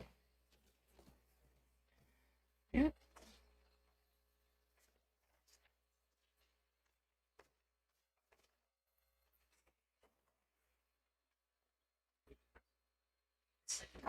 Imagine if the other two would have been. Mm-hmm. Good evening. Good evening. Good evening. What we're gonna do is have you just introduce yourself, explain why you put your application in, and then we'll go around the table and ask you some questions. Okay. Once again, good evening, everyone. My name is Brandon Ames. Monday through Friday, I'm a public affairs specialist for Naval Sea Logistics Center in Mechanicsburg. And then 1 week in a month, 2 weeks in the summer, I do public affairs for the Maryland Army National Guard, where I'm the first sergeant there. My entire adult life, I've committed to service. 3 months out of high school, I enlisted National Guard, active duty. And then I met my wife, who didn't want to move to Michigan, where I was. 9 months of winter, a very short summer, so I found myself here. But it's already been the ride of a lifetime, having a chance and being committed to service and seeing this position come up again. You know, being in a position where you do find yourself complaining about certain things and not having the full scope of why things are the way they are, I couldn't look my kids in the face at night and say, you know what, when you're old enough to talk about this someday, there were things that happened. Maybe I was disgruntled with something, and Dad chose to not do anything about it. When there was an opportunity to bring myself in and see us through. And, you know, if nothing else, am I out of my realm here? Absolutely. I have no council experience, but I have a commitment to wherever I'm at, making it be what I know it can be. And living in Middletown for about a year and a half, we went to the National Night Out last evening, and seeing all my son's dreams come true in one fell swoop: fire truck, dump truck, police car, into the first fire truck there. But I didn't mention the part of, not sorry for relevancy, but I do have 3 kids under 3. Oh. So to attest to, if you're wondering what my patience and operational experience is alone, if that's not the biggest credential I can bring to the table, I don't really know what else I can provide there. But no, I think just to kind of bring it back, why am I here now before you all? And it's just this is an opportunity that I couldn't pass up. Just having the chance to influence, to give back to something that's been, as far as I can see back through it, of there's always something to sort through, right? It doesn't matter what town you go to. There's things that you could have done differently. There's things that were unexpected that occurred. It's, do we have the right people in the seat to make those decisions when it matters? And if we're not doing this for the people, then none of us should be here now, myself included, candidates, you all. So that's where I'm at with it. Thank you. Rochelle? I'm going to say Virginia. I'll go. Thank you. You said you lived here for about 1.5 years? Yes, sir. October of 2024, we moved into the Woodland Hills development. And did you apply for the vacancy earlier this year? I did not. Is there a reason that you didn't apply for that one? I had to wait 1 full year to be able to do it. And do you plan to run for election next year, regardless of whether or not you receive appointment to the seat? I do. How long have you been following Borough Council? October 2024. I mean, you get here, and you can have, if you don't do the homework, you don't do the research, all you have left is your preconceived notions, and which I did, in all fairness. So being able to explore every available set of meeting minutes that are available, I'm very appreciative that those are. If you can't make a meeting, attend one, dial into one, etc. Just to gain a better understanding of what are the pressing issues, what are the concerns of the community, things of that nature, and having that available to know what I'm getting myself and my family into. It's been a great advantage.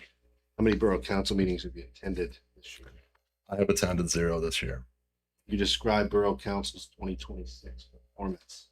One word.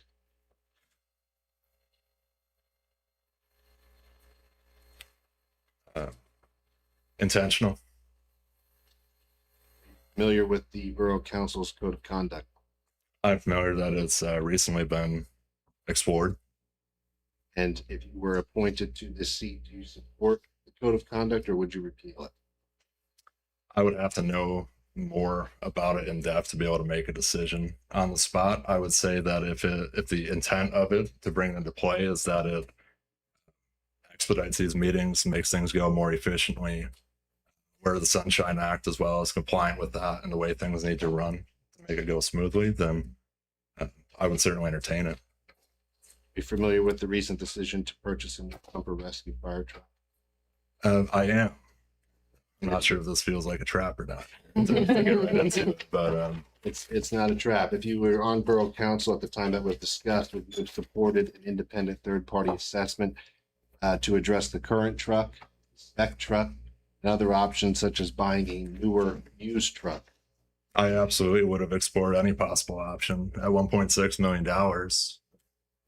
I mean, I grew up in a landscaping family. My dad's owned a business for 40 years, and it's apples and oranges. We're talking taxpayer dollars here, right? But if you had the ability to put a new crate motor in your truck and it was still good to go, if you're not financing it, you're like, let's keep moving forward. Then you apply that to a fire truck, and if we could have purchased, say, for the next 3 life cycles a $600,000 fire truck to do the same thing.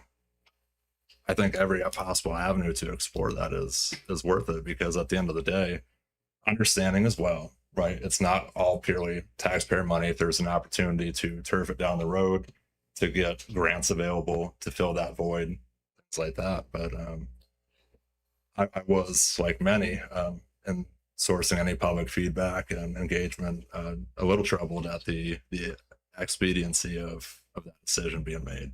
If you are appointed to this seat, would you still support pursuing that process, despite the fact that they voted to purchase it? No, if it's possible, absolutely. Are you familiar with the topic of the Oak Hills basketball court that was earlier this year? I am familiar with the topic as well. And had you been on borough council at the time of that discussion, would you have supported the installation of a basketball court at Oak Hills Park? That is a good question. It's a tough one, because when it comes to that, it's a community resource, right? I grew up playing basketball. I love basketball. As soon as my kids are old enough to start bouncing one around further, we'll be out at what the closest court is. But I would have to be able to explore it, if it is justifiable, what that would look like, because I'm also a little troubled that with the vote of the fire truck now as it is, if we were able to move that along without a third party study, and that's $1.6 million. Still understanding it's different pots of money for a basketball court for the community that's going to allegedly be built to last. That should have got a little more attention than it did. Your point to this seat, would you still support? I would support exploring how we get a basketball court. If not at Oak Hill Park, what's the next best alternative to present? Because if you don't have contingencies in place, I think saying no immediately instead of exploring and exhausting all options is a mistake. Familiar with the electric issues, the borough's facing? With the solar, yes. And the increased cost of power? Yes. And are you familiar with the electric trust fund? Have you heard that term before? Yes, and that we were supposed to have about that part I want any clarification on, but that if we did enable that to draw out how long it would take until taxpayers residents rather, would be impacted by the increase in electric. Right. So if you had been on borough council during that discussion this year, would you have voted to utilize the electric trust fund to offset the electric rates while the behind the meter option would be explored? If it was possible to use a percentage of that, and again, I'll be the first one to tell you this is ignorance on my part of not being fully aware of the process. Well, let me give you another fact that I left out. It's the first time that they used it was roughly the amount of interest, the time period that it was used, maybe a hair more, 100,000 more. So we're basically living off the interest at that time. Whatever interest was coming into the electric trust fund, that's the money that was used to offset the rates up until the point in midsummer here. If that were to remain a feasible option, is that something? I would absolutely consider it. And am I allowed to ask questions during this phase of it, or is that sort of like at the end kind of thing? Because I would ask if I'm able to. You basically have a fork in the road here of enable the trust fund and then look back even further. And did we communicate far enough in advance that the impact of this rate was coming? Because that could have also helped people prepare. If this is like a one-time thing, we have the trust fund, it's gone, it's gone. If it's a manageable increase now, if we go down the road of something drastic happens that does actually impact the livelihood of that monthly expense, and we don't have that trust fund, I would be a little more concerned of pulling the trigger on that now. And you are a resident, you're someone interested in serving your fellow man. If you had a magic wand, what is one major capital project or initiative, something new to the town you'd like to see happen? So the reoccurring thing that I seem to be able to find in open source, albeit social media, is that use Oak Hill Park as an example, the reason why I maybe don't want the court there, but there doesn't seem to be a good rec center for the area, where if you do have kids, and we were all kids once too, right? We're bored, let's go get in trouble, because that's better than being in a room still lights out, right? But I think giving them a place where we don't know what you don't know. If you have a rough childhood at home, if you have a hard time, if you have no place to go, maybe you're homeless and what have you, like having a dedicated place where you can stay out of trouble and not be at home available. That's where my line would go. Mr. Thank you for your time. Also, thank you for your service. Thank you. Appreciate the support. Rochelle? Well, he answered just about everything I wanted to know. Thank you. Thanks, man. Thank you for your service, sir. Appreciate it. Thank you.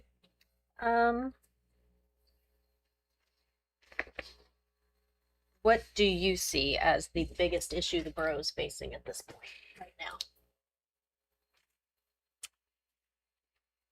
I think that's another tricky question, but no, I alluded to it in the beginning, right? No matter where you go, no matter the decision that's made as a council, no matter any amount of improvements, there's always going to be things that have not been done yet, things that people believe should have happened but didn't, or a different outcome, different result, what have you.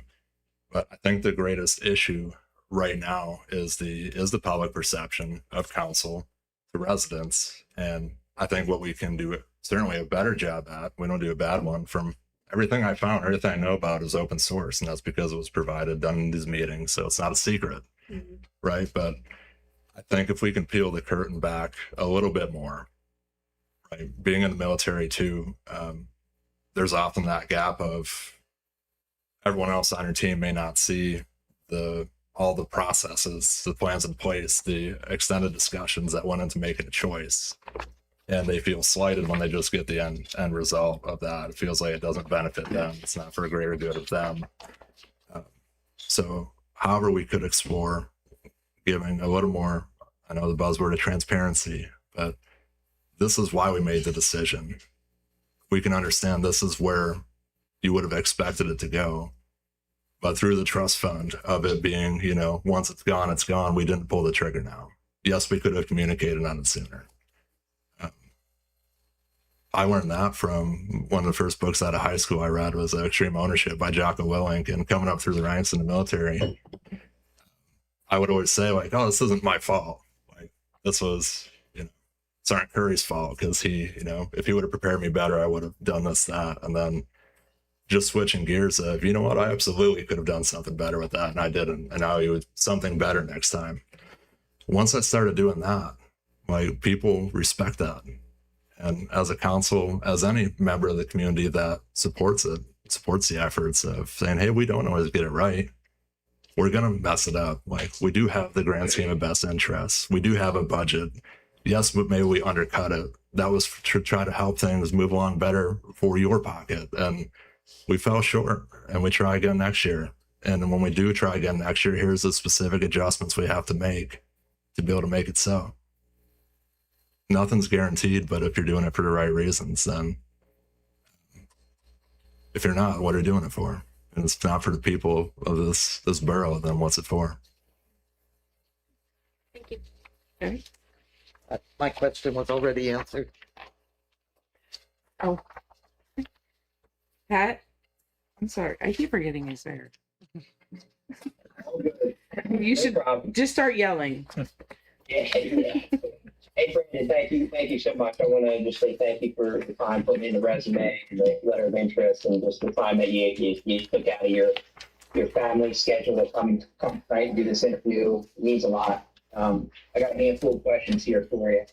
Yes, sir. The first one is, this seat is a year and a half. Over this next 1.5 years, what are you hoping to achieve for the residents of Middletown? Thanks for the question, Pat. I think there's so many different directions that you can go in that, so I'm having a difficult time narrowing it down. But what I'm hoping for is a little more room for certainty, if there is, right?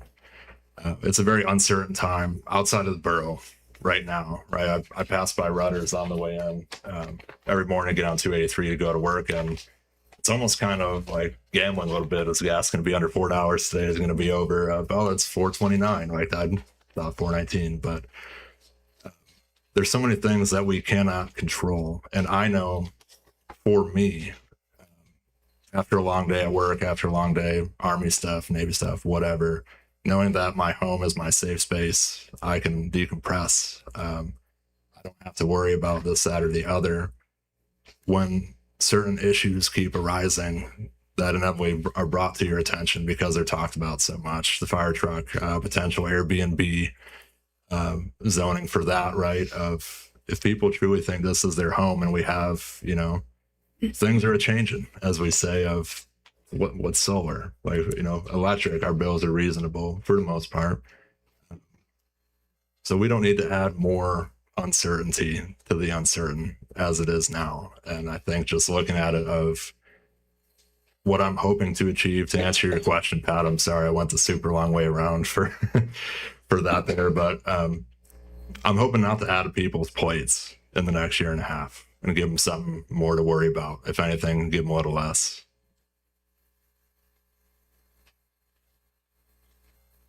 Our next question I got for you is, what are a few, and you kind of already hit them, maybe hit it one or two, but if you wouldn't mind circling back to them, what are a few key issues needing addressed in this borough right now? The biggest one definitely being the fire truck. And I did learn something new from Councilor Curry here as well, of that that's not necessarily closed out yet, right? So more on that later if necessary, but evaluating what solar can do for Middletown, that's another issue of itself. And identifying if the way that it has to be made for the borough or can be made through the borough is worth the effort. You look at short-term, long-term ROIs. I don't know if it is, just looking at the way that lays out right now. And then you have a lot of little stuff as well. The Airbnb zoning part, that is not little, to reiterate that portion, but my reading material for the last couple weeks now has been going through all the previous meeting minutes and seeing what people bring up as concerns of maybe some speed bumps or signs in areas where people drive too fast, kids drive too fast. I know stray cats, the program to that is what's been reported in minutes a little spotty. So how do we, if that's a complaint that's fielded often enough, is our process or our resource for that feasible enough to mitigate the issue there? But that's trying to go through my mental list here. Definitely the fire truck, definitely if solar is worth the effort for the borough, if it can be done even with further exploration there. Okay. Why are you the right choice for this council seat? I know I'm the right choice for the council seat because even just the prospect of having a shot at this, I felt right back at when I did enlist in the Army 16 years ago, when I took the oath to defend and work support for the Navy 5 years ago. I'm signing up for something that is driving a purpose that is greater than anything I could ever do for myself. And I think if you have the chance to find something that you're able to impact change, to have a say, maybe bring new research to the table that wouldn't have been explored, pursuing a different route, going down a different avenue. Anything I've done in my life, in my adult life, I live for my kids, and I'm hoping to be here long enough to be able to explain to my kids why I chose to try to do this. And I want to make them proud too. And I want to leave it better than I found it. Brandon, what would you say Middletown's greatest asset is? The people. If that's not it to anyone else, then I know that's my main talking point, but in all of our decisions, regardless if I'm in that chair or back on my couch with my kids at home, is anything that requires a vote for or against requires the question first of, is my decision for the right reasons? Is it for the community? If I make a decision for any other reason than that, is it feasible and is it for the community? I don't know what else the criteria would be for that.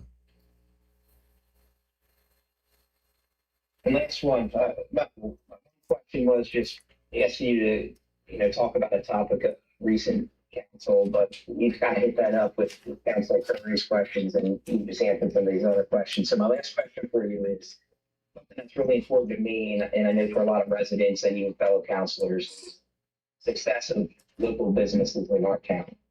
So what is an action that could be taken to springboard further business development and success in our borough? I have ideas. Just from living, I grew up in a small town originally in Muskegon, Michigan, and I don't know what the current amount of vacant buildings is. I don't know how our budget would align to it. I don't know if we can forecast it. But they went from being nowhere on the map to being a desired location for downtown Muskegon based off of offering available buildings at a discounted rate for small businesses. And from there, it breathed new life into the town. If you look up Biker Week Michigan right now, you'll find Muskegon, Michigan through maybe down our way to Chicago or whatever to people seek it out. And it was because we invested financially. It made the area look better. It gave you something to look forward to, and it gave businesses that maybe otherwise wouldn't have had a chance to thrive, have a decent shot at making something of it.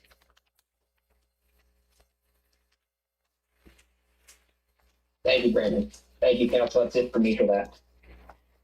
There was one question, Rochelle, you didn't ask Brandon, and that was is do you have if selected, do you have the time to devote to this council? How much time do you need? A couple hours, a couple days, months, years? I'm here for it. Well, we require 2 days per month, the first and third Tuesday of the month.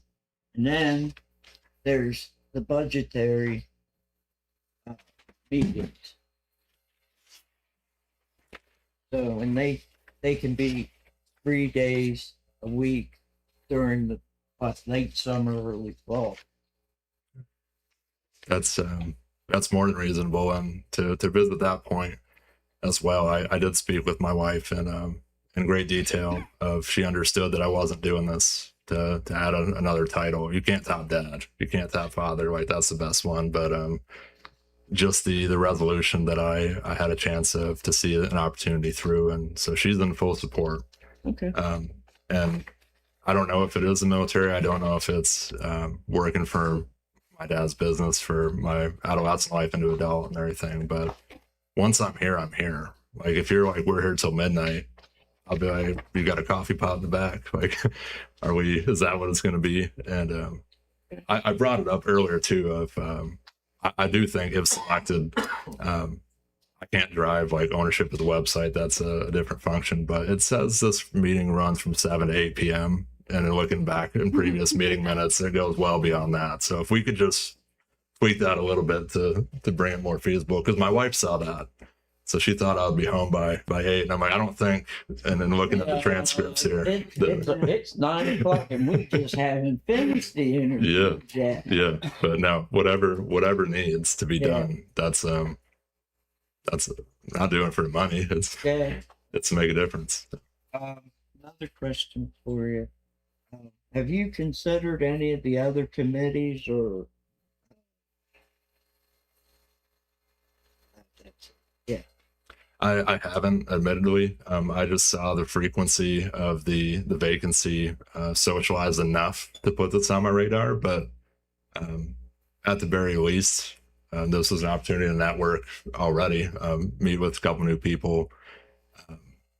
So if this doesn't pan out for whatever reason, if there's another opportunity to still support the community in different capacity, then I would certainly be in consideration to try to make that happen. Okay. All right. Thank you. Good evening. Thank you for coming out. Can you tell me what your definition of compromise is and a time that you needed to compromise and what the outcome was? Because that is a vital part of being an elected official. To me, I'm getting into the the military experience mindset, not the one of if my daughter finally goes on the potty, then I'll give her a gummy bear like type thing that she's been asking for 2 hours. But compromise is knowing where you are, where you stand, and your beliefs, and having the respect for your peers, subordinates, etc., to hear what they have to say, and find a way to meet in the middle on that. It doesn't have to be my way or Miss Reed's way. It can be, I thought this way about something, and then Miss Reed educated me on this, and now I'm partial to figuring out how we can blend both of our perspectives, if it's possible, to reach a resolution. And you have personal disagreements along the way.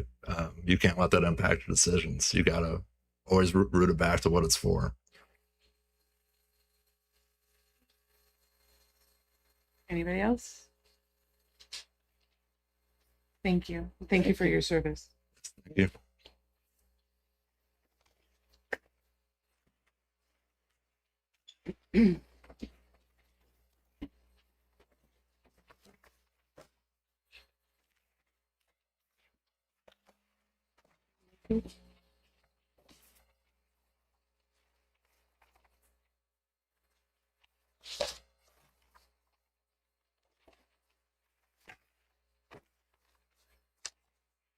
Do we want to take an executive session and talk about this? Or do we want to start the votes? Actually make a motion to table the appointment of the individual to fill the current vacancy until the next scheduled meeting, which is August 18th of 2026, and here's why. This body accepted Ellen Willenbecker's resignation effective July 21st, 2026. August 18th, 2026 is still within the 30-day window for the appointment. We could certainly proceed with this meeting tonight without having the vacancy filled, because frankly, anybody that you appoint tonight is likely to abstain on just about every vote because they're not brought up to speed. And most importantly, of the 6, I mean, we had 8 applications, 2 didn't show, but out of the 6 people that interviewed tonight, I've never even seen 3 of them. Half of them I have never met before in my life. We just spent 2 hours interviewing people. I think that it's prudent to take the time for analysis and consideration, and for you to go back to your constituents and talk about the type of feedback I'm seeing on this live feed right here, about what the public thinks of these people. They're going to be serving for a long period of time until the next election. So that's my motion, to table the vacancy until the next scheduled meeting. Is there? I'm gonna second that. I'm gonna second that. Okay. We have a motion and a second. And I'm gonna give some insight from my opinion on this as well. With agreeing with Councilor Curry's statement. There was a lot of information. I was jotting down tons of notes. I think it's prudent. It's doing our due diligence if we can chew on this over the next 2 weeks. You know, from Jim's note, talk about it with our constituents. You know, in the world of hiring people, very rarely, if ever.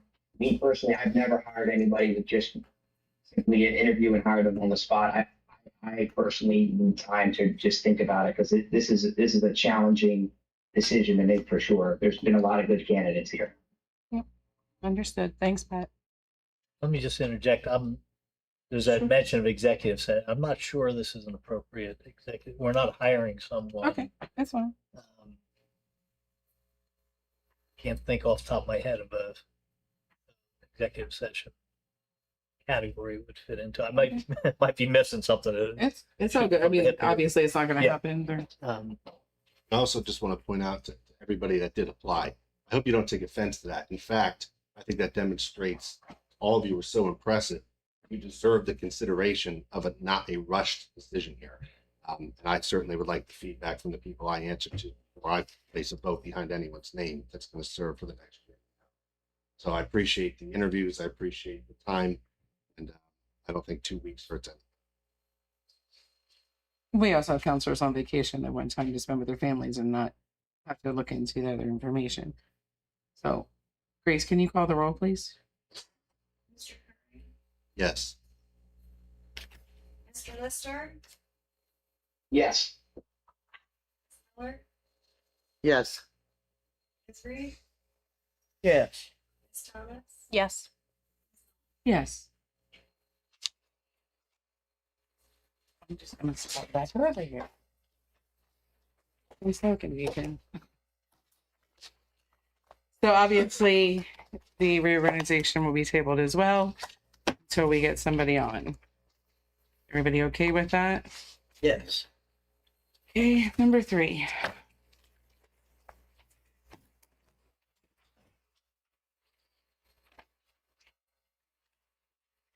We're jumping over to agenda 3.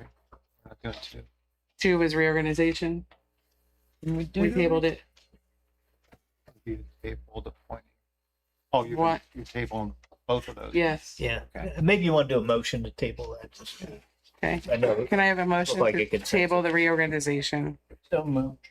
Second. All those in favor? Aye. Opposed? There you go.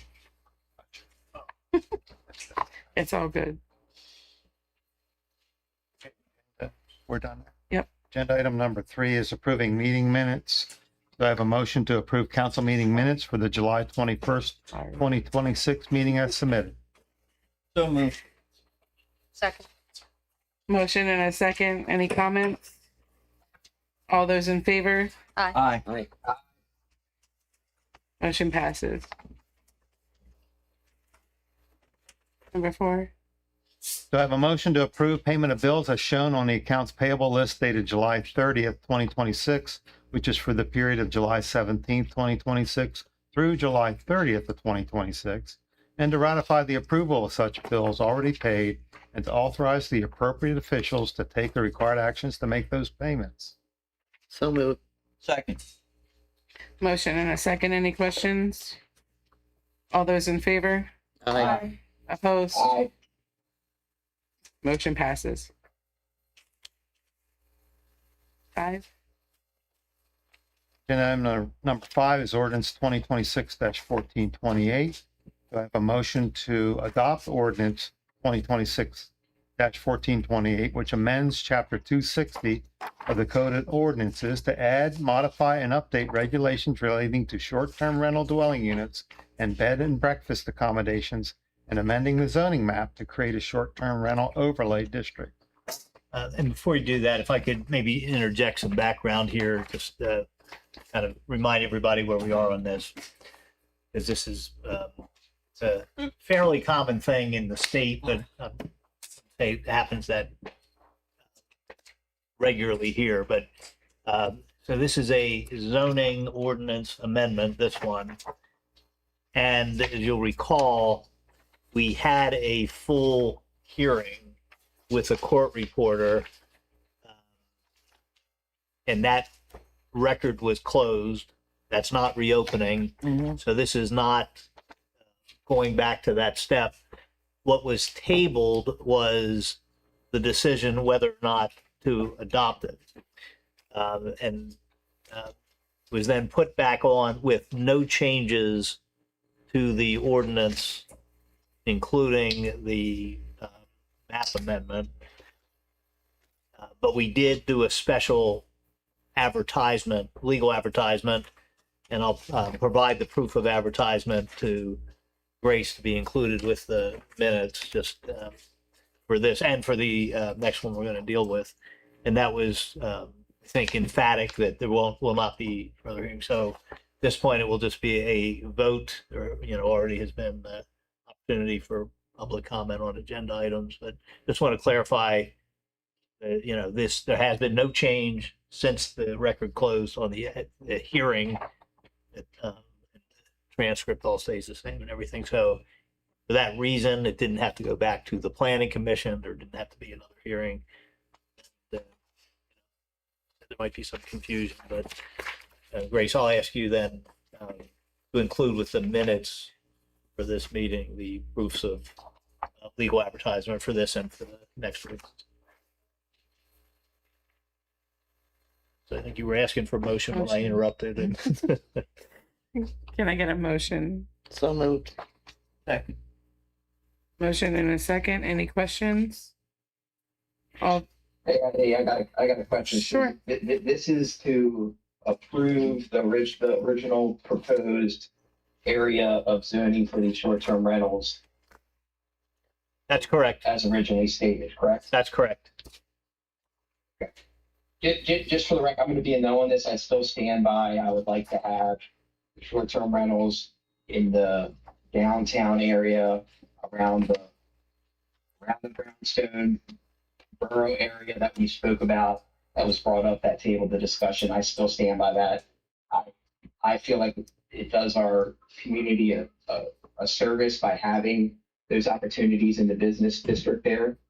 So just wanted to clarify what my stance is still. Thank you, Pat. Grace, can you call the roll, please? Mr. Curry, Yes. Mr. Lister, No. Ms. Miller, Yes. Ms. Reed, Yes. Ms. Thomas, Yes. Ms. Knoll, Yes. Thank you. Number 6. Do I have a motion to adopt ordinance 2026-1429, amending chapter 219 of the Code of Ordinances relating to rental property of short-term rental units and licensure requirements?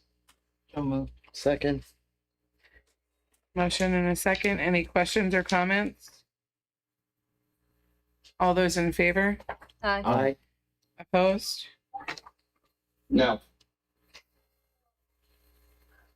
Motion passes. Number 7. Do I have a motion to adopt the co-sponsorship policy for Dauphin County gaming grants with the borough co-sponsoring applications only in those years that the borough or the fire department are not making application? So moved. Second. Motion and a second. Any questions or comments? I want to make a comment on that as well. I am asking that we go back to our original process of a case-by-case basis, and here's why. These small nonprofit and community members in our town, like the Moose or BFW or these other organizations that serve our communities that come to us for grants, they play a role in serving our community as well. And to say we're not going to support them in their efforts in getting grants, the years that we and or the fire department are putting in a grant does them a disservice, which in return does a disservice for our community. I think we need to stand as a case-by-case basis, because sometimes it's just going to make sense to help our fellow businesses and nonprofits out. So that's my stance. I don't want to have a letter that just pushes everybody away without hearing any backstory behind it. Okay. Thank you, Pat. I heard it. I 100% agree with Mr. Lister and was actually going to say the same thing. And I just would like to add to what he said that since they restructured the gaming grant in particular, they're actually more particular about who can apply for the gaming grant specifically than what they used to be. So that would actually limit who the borough could back as well. But to just do a blanket across the board, if the borough is going to apply for a gaming grant, we're not going to back any other organization in town, I think is doing a disservice to the organizations that help the town as well, because their restrictions now are really strict. And to say that it takes money away from us, I don't know that I necessarily agree with that, because if we're only putting 2 applications in and Swadera Township is putting 4 in, for example, they're going to get their 4 applications may get funded and we're only putting in 2. That's not taking money away. We're just not going for that money. So I think it's a disservice, and I agree with Pat. I think it should be a case-by-case scenario. Can I say something? Sure. I agree. I feel bad I support this policy, but I do feel bad when it comes to the nonprofits. But for the residents, it's a win, because if the borough or even the fire department gets the money from the grant, it's less tax dollars that they need to come up with, that we need to come up with. So it helps the residents. So you get the biggest bang for the buck when the municipality gets it. That's the way I see it. Have you seen the new rules that came out? If you looked at section 4 recommended grant amounts, I would point your attention there, because that raised my red flag up to, saying to be very careful in considering the amount of funding requested in the local municipal grant application submitted. In order to enhance and impact the maximum reach of local share monies, Dauphin County has established the following recommended grant amounts to guide potential applicants. A, municipal applicants, which is Middletown.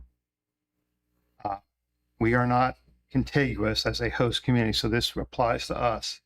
There's a total request for all departments within a municipality of not more than 150,000 in a single grant cycle. That means in a year. So they're saying all departments. So if we want a $150,000 gaming grant request like we originally were going to go for this year for phase 2, that's what I agree. We're there. We're at the recommended amount. So if we want $95,000 for a fire truck in addition, we're over the recommended amount because the fire department is across all departments of the borough. So we have to consider now, are we going to get that money? And that's showing me that they are going to be more competitive, more precise with doling out this money. So that would lead me to believe that if we sponsor, and I'm going to exaggerate here, 10, what they call Section B, non-municipal applicants, American Legion, VFW, a church, any nonprofit. Now, each one of them, it's recommending not more than 75 in a year. Suppose we support 6 of them or 10 of them, $750,000, and we go in for 150 ourselves. I can't help to think that there isn't some kind of scoring system back there where, somehow we might be cutting ourselves short. What was the amount that you said at the outset? 75,000 in a grant cycle. It doesn't say you can't sponsor more than one nonprofit, but it's limited to 75. So the fact that they set these limits in here that weren't. But isn't the firehouse a nonprofit too? They're also a department of the borough, and that truck is going to be in the name of the borough. Don't they have the money now broken down how they're funding it in terms of like a certain classification of grants, like a percentage goes to this category and then a certain amount of the money goes to this category. Oops. So yeah, the nonprofits might fall into a different category than what, say, another category that we're going for, correct? So that wouldn't necessarily affect that money, or am I not following that correctly? Yeah, let's say they get $1 million from the gaming cycle. They're basically saying we're going to put 35% toward this type of emergency project. Services, and Emergency service. 50% might go to medical services or something. I don't know, whatever. Or other public interest. Okay. Infrastructure, So, maybe. A 501c3, let's say like the American Legion, might say, I want $75,000 for upgrading my building. Could you co-sponsor it? And that might fall into the public interest category. Okay. We might have a project in the public interest category. See, it doesn't break it when it looks at how we're breaking up the money. It doesn't say municipal, non-municipal. It says public safety, public interest, health type safety. I'd have to look it up, but it doesn't break it apart that way. So we could be competing in the same 25% bracket for the other public interest projects, like a park could be categorized there. And a playground at the Moose might be categorized as a public interest, or we could both be in a recreational. So there is going to be competition for funds, in my opinion, based on that. Whoever comes up with the better scoring system, us or them, the non-municipal they could score higher than us. You co-sponsor them, you might cut yourself out of some money. It's possible. We don't know backside, but the way this is written, that's a possibility, in my opinion. Anybody else?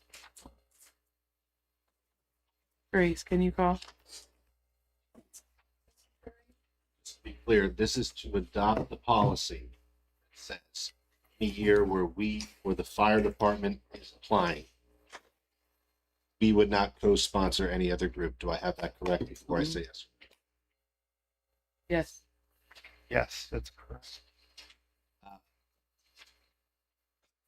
going to vote yes in favor of this policy, but I'll tell you, I'm really disappointed in having to do so. Because I feel like my hands are tied because you made a decision on the fire truck without all the information.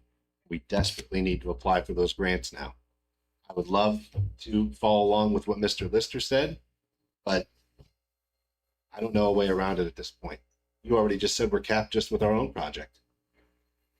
Yeah, well, one of them, of course, the fire truck would fall under public safety, but Right, it's but giving the you a bottom limit. line is there's one pot of money. That's right. And so we're going to submit multiple applications already because we're going to do, as an example, the park, do the fire truck, co-sponsor another group.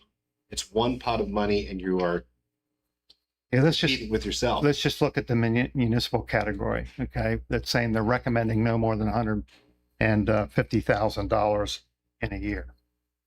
So, as I said, 95 for a truck, and we wanted 150 for the park. Right. Now we have to make a decision because they're both across all departments. Do we want to ask for 225? What they go on to say is there's a possibility if you score it, you could get more than the 150. However, anything over that, we're likely to ask you to match it. You're going to have to come up with more money. So if you put in for 250 and they decide to award it to you, the way I read this, it's a possibility that extra 100,000 over the 150, they might say, you put 50 and we'll give you another 50. I would really like to pursue Mr. Lister's option, but I don't feel I can at this moment. I think it should be a case-by-case basis, but I can't agree to that right now because of the decisions that were made last month. So my vote is yes. Mr. Lister? My vote is no. Ms. Miller? Yes. Ms. Reed? Yes. Ms. Thomas? Yes. Ms. Knoll? Yes.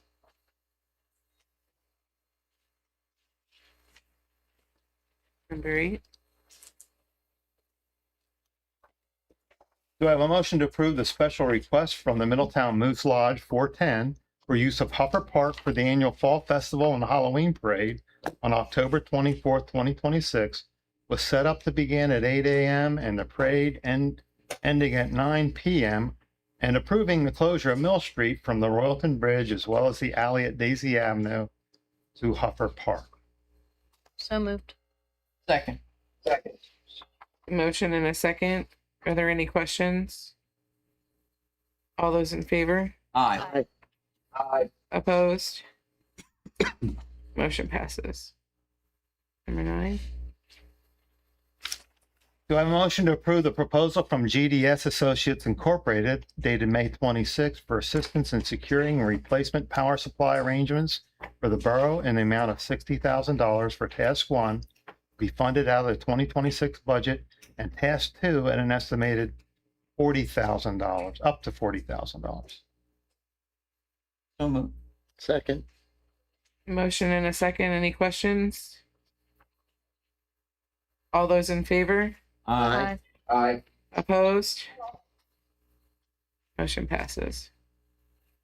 Number 10. Do I have a motion to adopt Resolution 2026-21, establishing the borough's electric system energy charges effective January 1, 2027, as prepared by GDS Associates? Do I have a motion? So moved. Second. Motion and a second. Any questions? All those in favor? Aye. Opposed? Motion passes. Number 11. I have a motion to accept the proposal from DM Coatings under CoStar's contract 008-E25-1490 in the amount of $32,500 for traffic signal poles and $4,500 for sign poles, with the amount, a total amount of $37,000 being funded through the 2026 budget and the electric sinking fund. A motion, is there a second? Second. Motion and a second. Any questions? When are they gonna start? Said end of August. I think they said towards the end of August. Okay. Is that budgeted for? Where's Sinking that fund. money coming from? Sinking fund. Electric sinking. Sinking. Electric sinking. All those in favor? Aye. Aye. Opposed? Motion passes. Number 12. A motion to accept the proposal from Holiday Outdoor Decor, quote number 000-27946, in the amount of $7,400.46 to purchase pole wraps and bows for the Email Street Extended, to be funded through the Beautification Fund. Second. Motion and a second. Any questions? I have a question. How much do we have in the beautification fund? It's budgeted 23,000. Currently there's 17 Before or after this? before this. So this will leave a little over 9,000. Any more questions? All those in favor? Aye. Aye. Opposed? Motion passes. Number 13.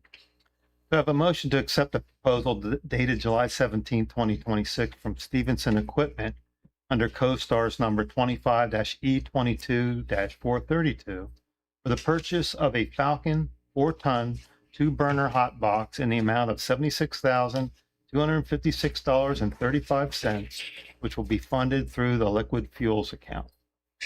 So moved. Second.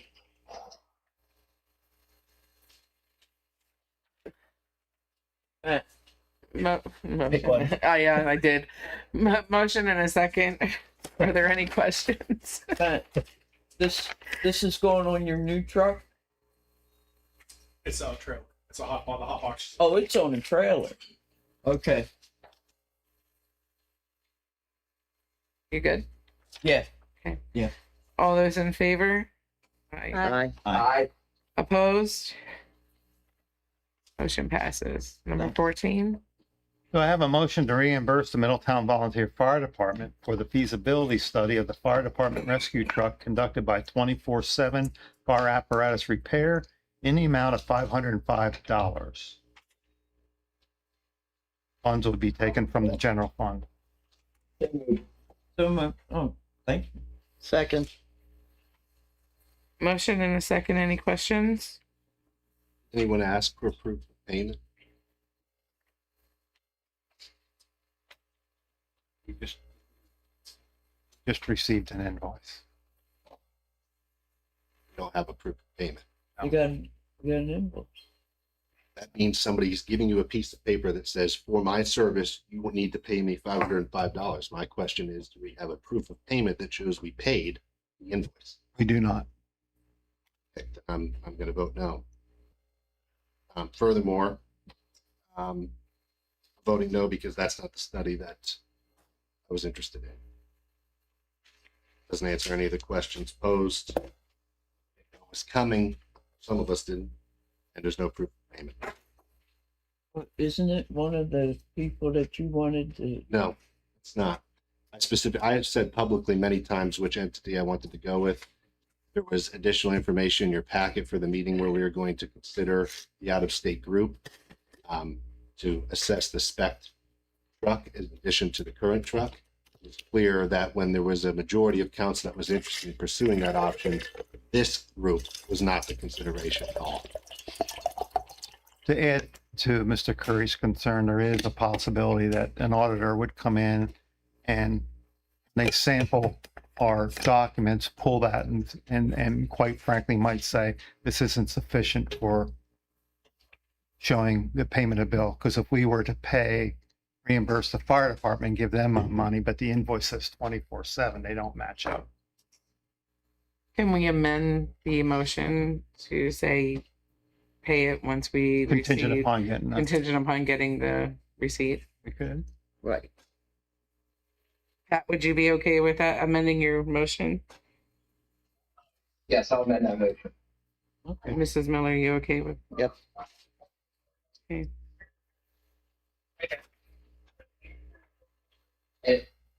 And if I could, can I make a comment? Sure. Go ahead, Pat.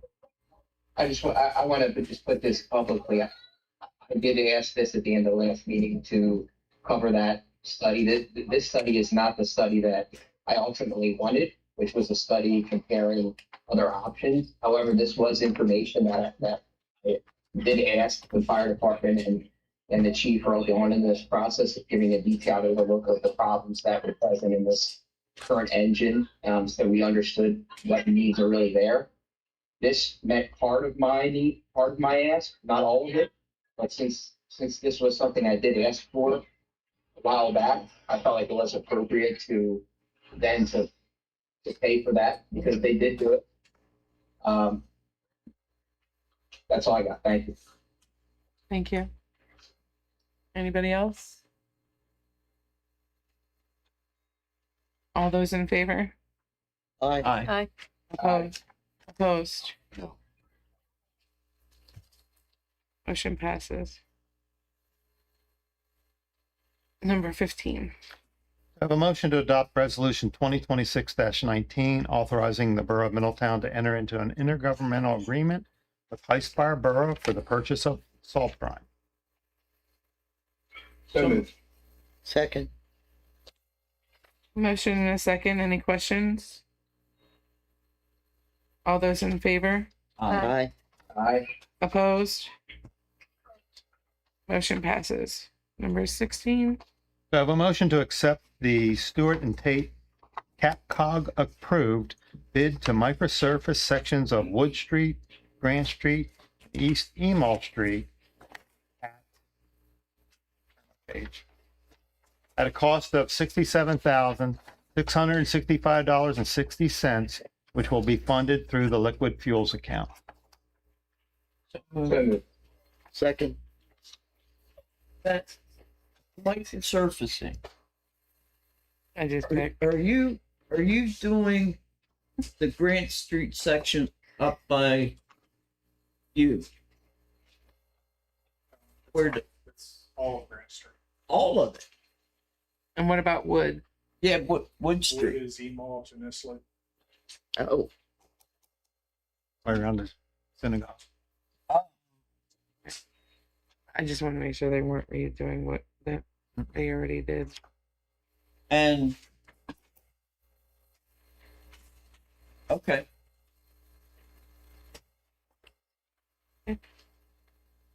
Any more questions? Nope. All those in favor? Aye. Aye. Opposed? Motion passes. Number 17. Do you have any council or Counselor, mayor? Mayor? I got one, and I keep getting bugged about this. But would you please, when you do the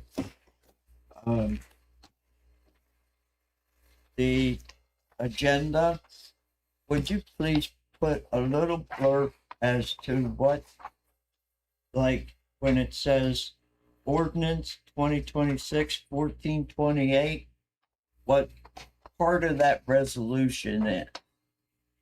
You know what I mean? A little bit more than short-term rental. You mean like they used to? Yes, please. I don't know why we stopped. Was there a reason it was stopped? Well, I don't think it agenda had a blurb on it. I think It had it a was a line. separate thing. That might have been a narrative. When counselors used to read it. Yes, I will say because of how tight the recent years the Sunshine Act has gotten, there's a lot of concern if you're too specific that suddenly there's an issue. Did you miss, so it's.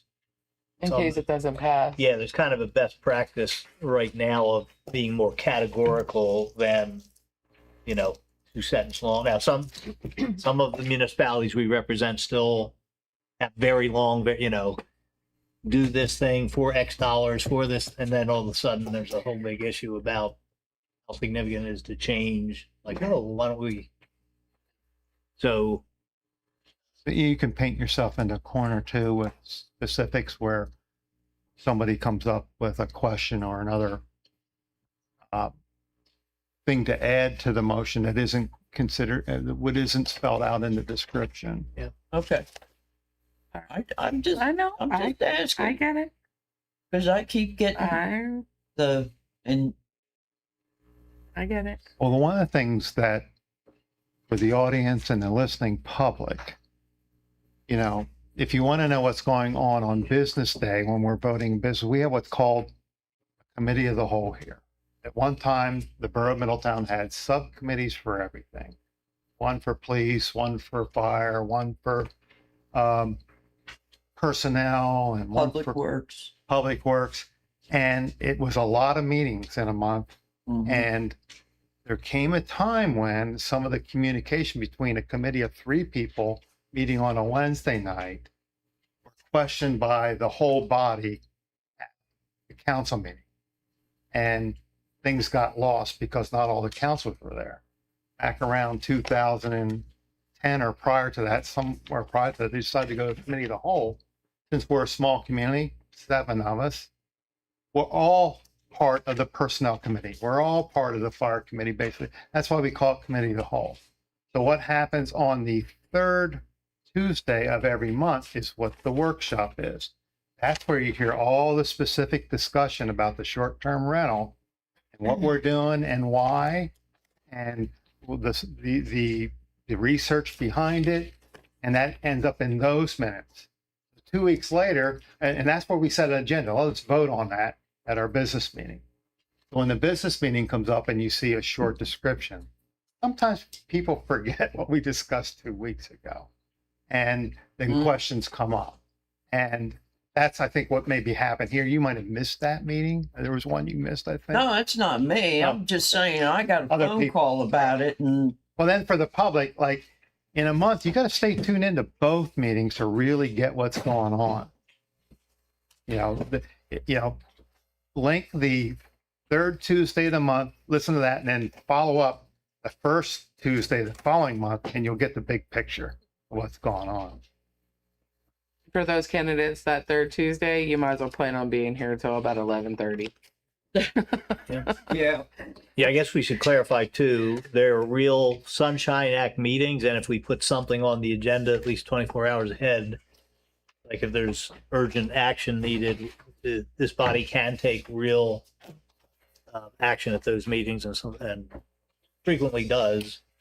The other thing I'd point out is there's a lot of information. These agenda items are really kind of a legal specific thing for the Sunshine Act. But like I was mentioning advertisements earlier, like these ordinances were available in draft and were advertised, thousands of dollars of public advertisements, and they're also on our website. And then we had like that short-term set of ordinances tonight. There were probably a year of meetings where they were discussed for many dozens of hours, drafts discussed in detail, a hearing with a court reporter where everybody could comment in. So you see the culmination of something tonight and just says ordinance such and such. You can look, it's very transparent through the website, through the advertisements.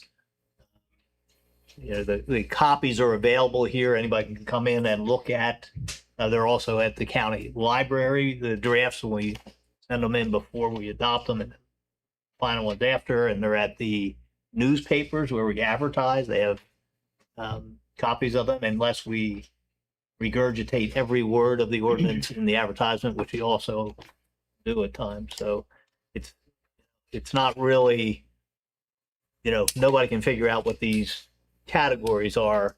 It's very public, very detailed. But yeah, if somebody looks, the last minute, well, I don't know what ordinance, short-term rentals, what's that mean? That's really, it wouldn't help to make it. If you just turn it into the business meeting and then discussion gets lively and contentious and you wonder why it is, and you start making decisions based on that one meeting you watch, you didn't see the setup for it with all the information that staff brought forward about this hot box or about the special events. We go into detail about why we're getting a hot box and, where we're getting it from, why it costs that much money. And here it becomes business. Are we for it or not? Up and down with the vote. Anybody else? Yes. I just wanted to take a few minutes to thank everyone for coming out last night. We had an amazing turnout. We ended up going through 500 hot dogs. We really weren't sure what to expect. And I also wanted to thank our vendors and our sponsors and our volunteers. So I'm going to start with our vendors first that participated. So we had the 193rd Special Forces, the 193rd Recruiters, AT&T, the Bhutanese Community of Central Pennsylvania, Bodhi Yoga and Wellness, Christ Cornerstone Academy, Davis Dog Farm, Fire Marshal Pat McKenna, Giant, the Hetrick Center, Jack Frost, Londonderry Boy Scout Troop 97, the Middletown Fire Department, Middletown Holiday Home Tour, the Middletown Library, Middletown Cub Scout Pack 113, the YWCA of Greater Harrisburg, the Prince Edwin Spring Creek Lodge 486, Representative Tom Mahaffey, the PA State and Boat, the PA State or the PA Game Commission, excuse me, the Capitol Police, the Middletown Home, and of course our own Middletown Police Department. I would like to give a very, very grateful thank you to our sponsors, because without them, we wouldn't have had 500 hot dogs and all the other things we were able to give out. The Middletown VFW Post 1620, Daily Service Station, Giant, Hershey's, Middlesworth Potato Chips, Jack Frost Frozen Desserts, Hershey's Ice Cream, the Brownstone, Middletown Moose Lodge 410. And, it really does take a village to make things happen. And without the volunteers, it definitely wouldn't have happened. So first and foremost, thank you to Public Safety Director Wright. It was great figuring all this stuff out, but I think we pulled it off. And a special shout out to Sergeant Laudenslager, who really kept it all together. And for the borough employees that volunteered after a long day at work, I really am truly grateful that you gave up your time with your families to stick around last night. Matt Miller, Cindy Land, Grace Miller, Garrett Williamson, Ken Klein-Peter, and Megan Anthony. Counselors Dawn Nall, Jenny Miller, Rochelle Reed, Chrissy Thomas, thank you. Our community volunteers, Jake Miller, Marlon Nall, Malia Ryan-Smith, Chris and Leslie Hughes, Dennis Campbell, Teresa Green, Tara Bonte, Michael Richer, and a special shout out to DJ Brock Welsh for providing our music all night. It really was a great night. We had no idea what to expect, and it really exceeded our expectations. Well, mine anyway. So one down and on to the fireworks on September 5th. So hope to see everyone there. Thank you.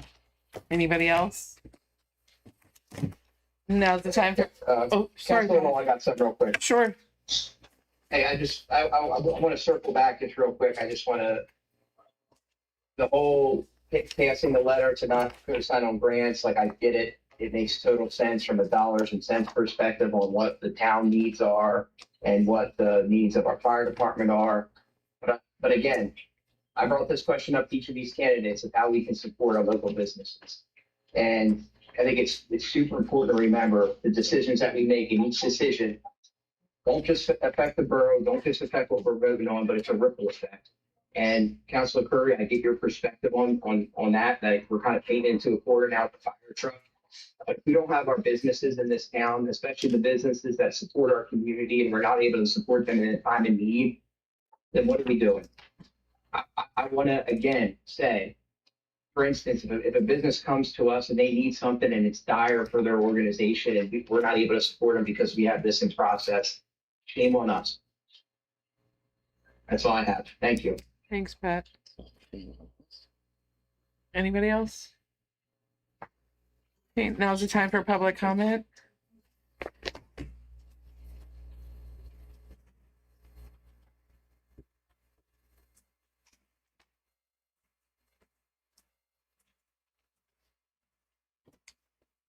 Jack Still, Middletown. I'd like to visit the fire truck.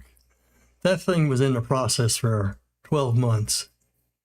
And I don't think anybody really opposed getting a third opinion. But why didn't you do it? Why didn't you remind them 12 months out, say, don't remember when it's time to buy this, we're going to get a third opinion. Why didn't you do it 8 months out and say, don't remember when you get time to buy this, we're going to get a third opinion. Why didn't you do it 6 months out and say, remember, when you go to buy this, we're going to get a third opinion? But you waited till it's time to pull the trigger to say, we need a third opinion. Shame on you.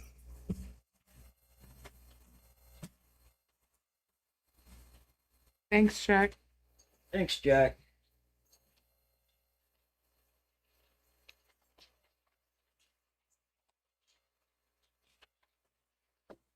Great job tonight. I love to see it.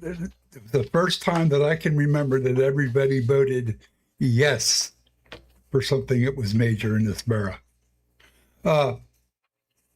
Once again, I'll echo Mayor Lloyd's comments about that's probably the best night out that the borough has ever held. It was literally packed. There's only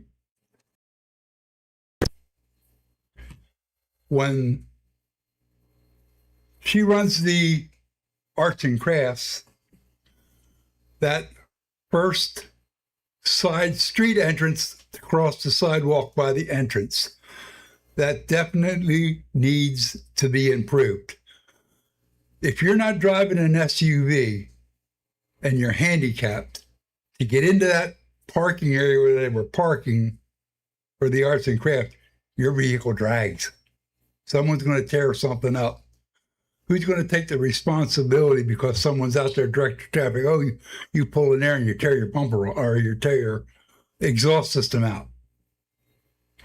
The other thing, I appreciate what Marlon did last night out there with his 2 wands, but he needed to have a traffic safety vest on. He had one on when it got dark. It's supposed to be worn at all times. He didn't have one. He got one on when it got dark, though. Okay. Well, I wasn't out there when it was pitch black. Yeah. So, but thank you again and have a great evening. Thanks, Fudge. Thanks, Budgie. Brandon Brockler, 815 Hoffer. Real quick, since we're on the topic of transparency, the council meeting packets used to be posted on eCode 360 through 2024, and then they stopped. I don't know if that's a Sunshine Act thing, but you used to be able to sit and follow along and actually read the ordinances. So, I loved it. but there's a law or something that prevents that from going back to being on there. Yeah. Perfect. Thank you.